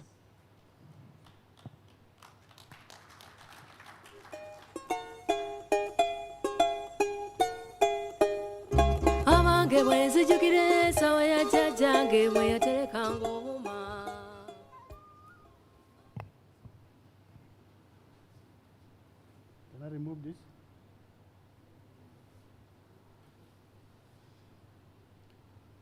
The board chairperson for Microfinance Support Center, the executive director, Microfinance Support Center, the executive director, Uganda Development Corporation, the family of the late Dr. Kisamba Mugerwa, All protocol observed. Good afternoon, ladies and gentlemen. Before I read my prepared speech, I want to maybe to be patient with me, because in some cases I might be repeating what Dr. Patrick Birungi said. This is partly because both me and Dr. Patrick, we work together under the leadership of Dr. Mugerwa. So there's a number of commonalities in whatever I'm going to deliver. I'm Professor Voyakinyera Sam, those are my names, the Deputy Executive Chairperson at the National Planning Authority. I'm here in my own capacity and also representing the Executive Chairperson, Professor Pamela Mbabazi, who is away on official duty.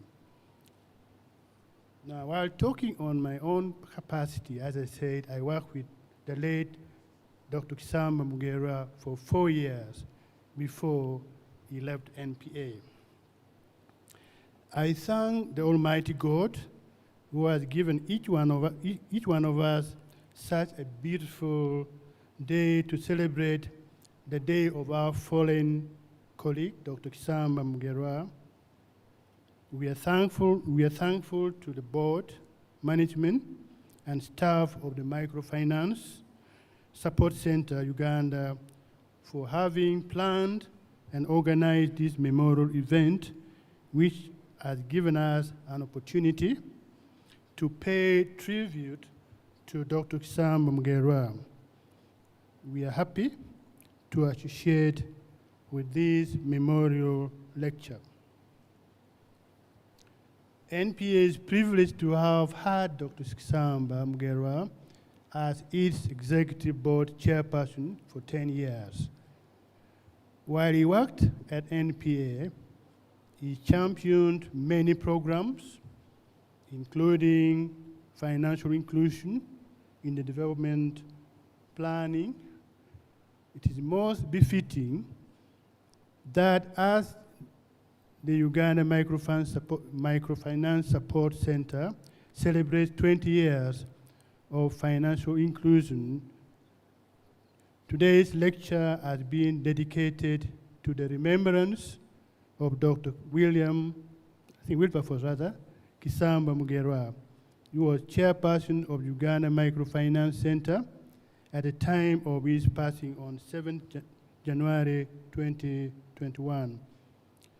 Dr. Kisamba Mugerwa was assigned to take charge of Uganda Microfinance Center in January 2018, 6 months before he left the National Planning Authority, where he served as executive chairperson of the authority for 10 years. It is acknowledged among us in the public service of Uganda that the name of Dr. Kisamba Mugerwa will live on forever as an icon of both development planning and microfinance in the country. Dr. Kisamba was sourced by His Excellency the President of the Republic of Uganda to return and take charge of the National Planning Authority in 2008 from a job of Director in International Service of the International Food Policy Research Institute based in Addis Ababa, Ethiopia, where he was in charge of the African Pacific region. He was instrumental in steering and stabilizing the then staggering start of National Planning Authority, whose position was strengthened by the production of National Vision 2040 and the first and second National Development Plans. He left NPA in August 2018 after presentation and approval by Cabinet of the strategic direction for the third National Development Plan of 2020-21 to 2024-25.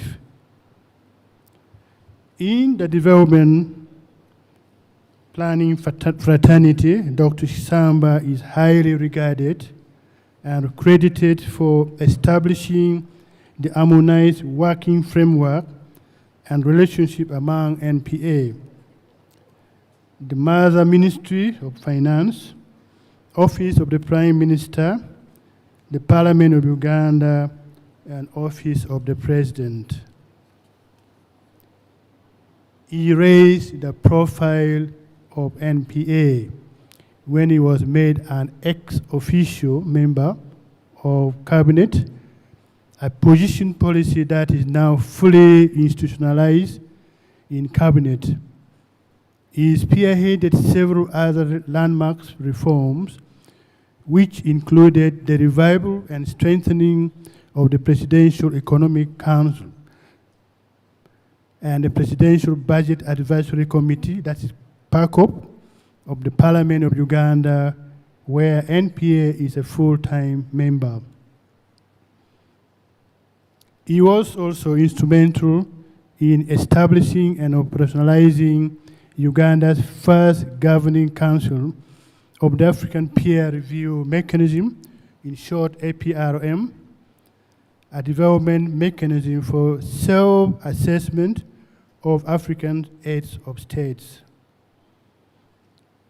He is credited with leading the technical efforts that led to the revival of the national airline, among others. He believed in achieving demographic dividend to accelerate economic growth as a means to getting closer to attaining middle income status. Largely, the country's planning framework is currently strong and effectively progressing, partly because of the professional foundation set by Dr. Kisamba Mugerwa. Although he was a very responsible family man and a practicing farmer, Dr. Kisamba Mugerwa, like other academics, loved and dedicated significant time to reading and writing. He also remained an annual sabbatical visiting professor at the William College in America, where he went for at least 6 weeks to give lectures on his profession of agricultural economics and rural development. At his farewell to NPA in August 2018, he launched 3 publications, namely Focused Journey, A Tale of Courageous Strides, as his biography, Luero Triangle in the Limelight, and Development Planning and Human Development. Dr. Kisamba Mugerwa will always be remembered by NPA due to his willingness to share his wide national and international knowledge, experience, and exposure. While at NPA, he instilled into staff the concept of professionalism and objectivity beyond personal interests, which has made NPA a highly professional and transparent institution. He was keen on ensuring professional growth and humane treatment of staff. He particularly believed in staff welfare being a form of financial inclusion. For instance, at NPA, he pushed for free staff lunch, fuel, and airtime allowance, medical insurance, and study sponsorship. He championed the Wednesday joint board stroke staff meetings where staff members would learn from each other through various technical presentations. This is key for good governance and institutional cohesion. He also pushed for the formation and the registration of the NPA SACCO, which currently boasts of savings of 5 billion in its 5 years of existence. He will further be remembered for his virtue of timekeeping. I'm not very sure how many of us still keep time as he used to do.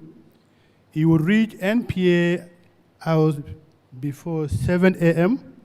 and leave generally after 7 p.m. We will always remember Dr. Kisamba Mugerwa for the excellent work he did for this country, especially what he did to contribute to the development planning in this country.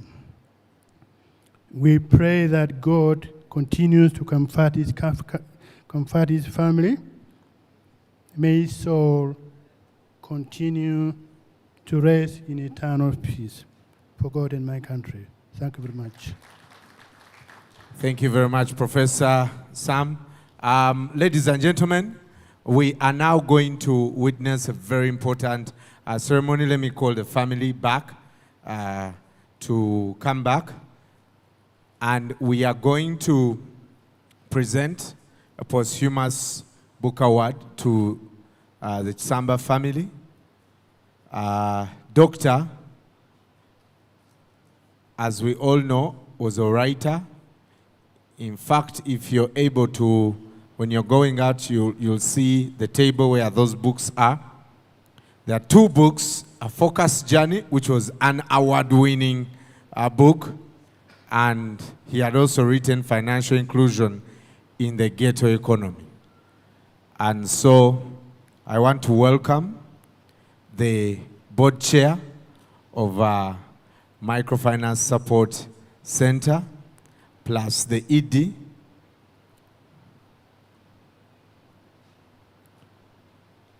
to present these awards.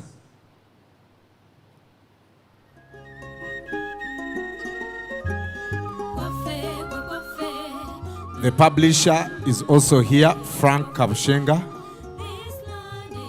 And Frank, I think in a minute you can also tell us what the book is about and what we are presenting. Thank you very much. Thank you very much.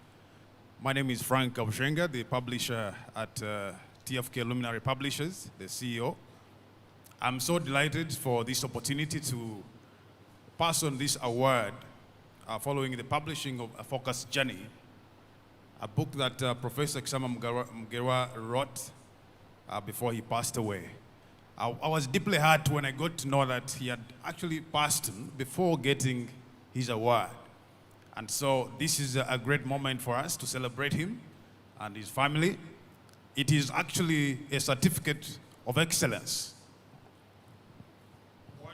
This is from the Uganda Book Award, Best Book of the Year 2019, in the category of Culture, Ethics, and Biographies.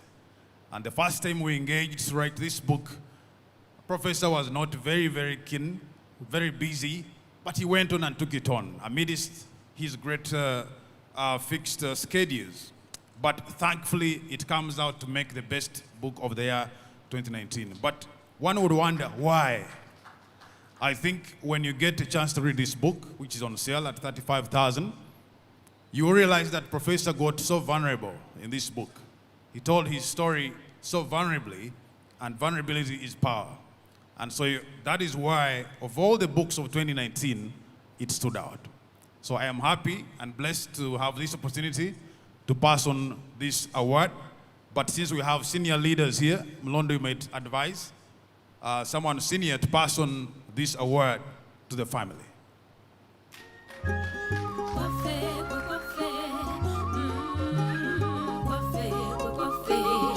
This land is my homeland, no matter where I go.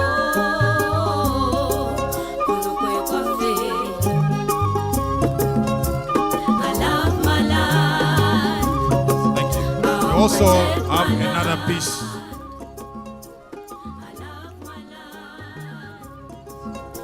Protect my life.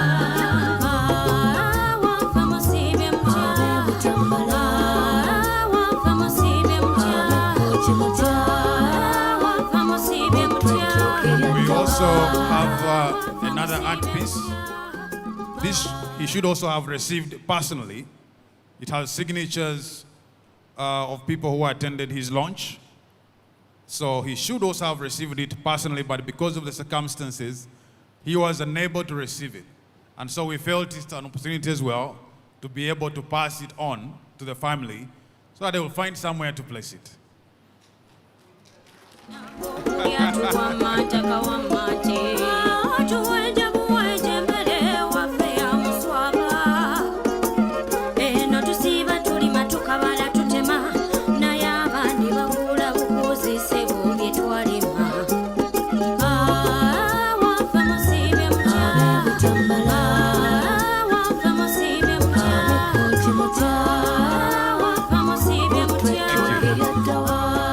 I think let's have some of the men come. You'll use your strength.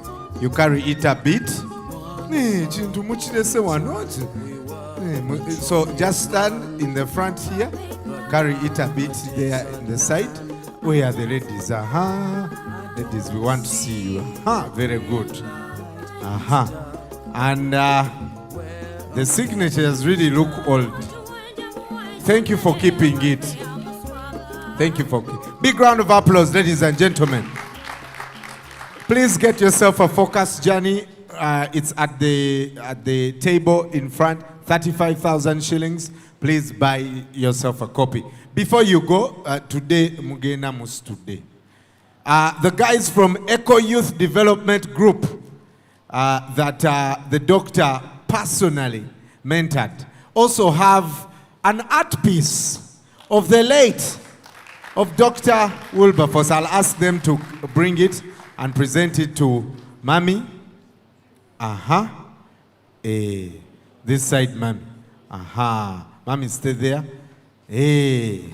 Wow. Fantastic. You put it.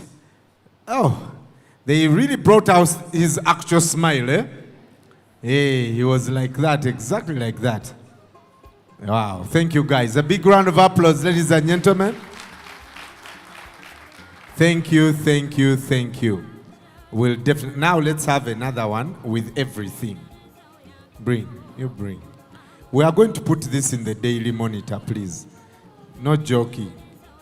Very good. Okay. Should we say Dr. Kisamba? Fantastic. We're good?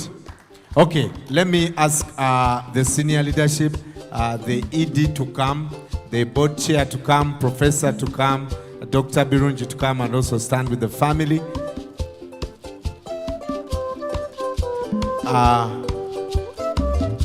Professor Semakula, on behalf of the friends, let me also request you to come. And to those of you who are watching at home, please join us, tell us, feed into the conversation, what has the doctor done or contributed in your life? Let's follow those conversations. And also, how do we improve financial inclusion as we commemorate 20 years at the Microfinance Support Center? Okay. Photographers, we are fine? Fantastic. Fantastic. Another round of applause, ladies and gentlemen. Thank you so much. And we definitely appreciate you. Please pass by the table and pick a book. 35,000 shillings to the publisher is at the table. Can we give another round of applause to the family of Dr. Wilberforce Kisamba Mugerwa? And to the viewers who are watching UBC now, we'll go back to normal programming. Thank you so much for watching, and we'll catch you another time. Stay safe and take care of yourself. Bye-bye.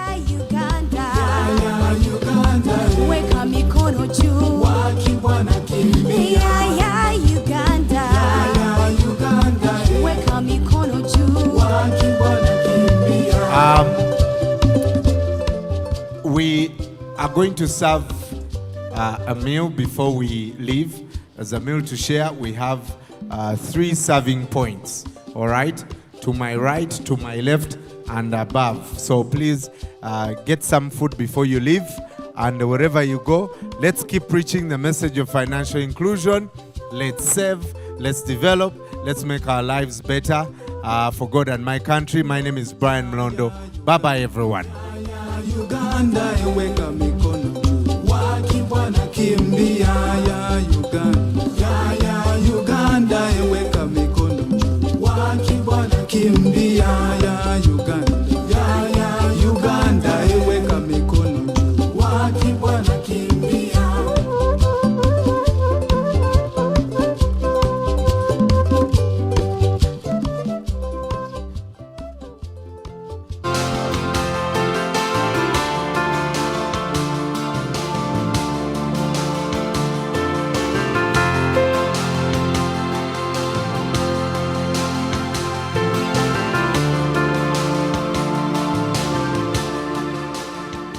The Microfinance Support Center introduced financing to groups in 2016 in acknowledgement of crucial role they play in financial inclusion of the rural poor and economic empowerment of women and youth.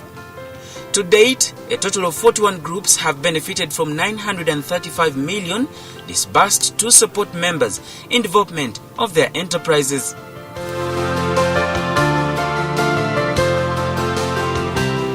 Lodoi Women's Group in Nakapiripit District is a beneficiary of MSC's group loan product. The group, comprising 25 women and 5 men, began its operations in 2011 but registered in 2017, making it eligible for access to affordable loans from the Microfinance Support Center. Loputu Mark, a community-based trainer with Karamoja Private Sector, links groups to financial institutions for access to credit on condition that they are organized, active and disciplined. These members are really very active. Very active in every Saturday. They save exactly at 7 a.m. every Saturday. You realize that these people save weekly. And most especially like me who is monitoring them, the way they are doing their work is really something pleasing. That's why even I connected them to microfinance. That's the way I saw them. Logile Agnes is a member of Lodoi Women's Group. She details what the loan she got from the Microfinance Support Center through the group has enabled her achieve. The New York Times will pay million. Alto ma microfinance. Anything I pay million.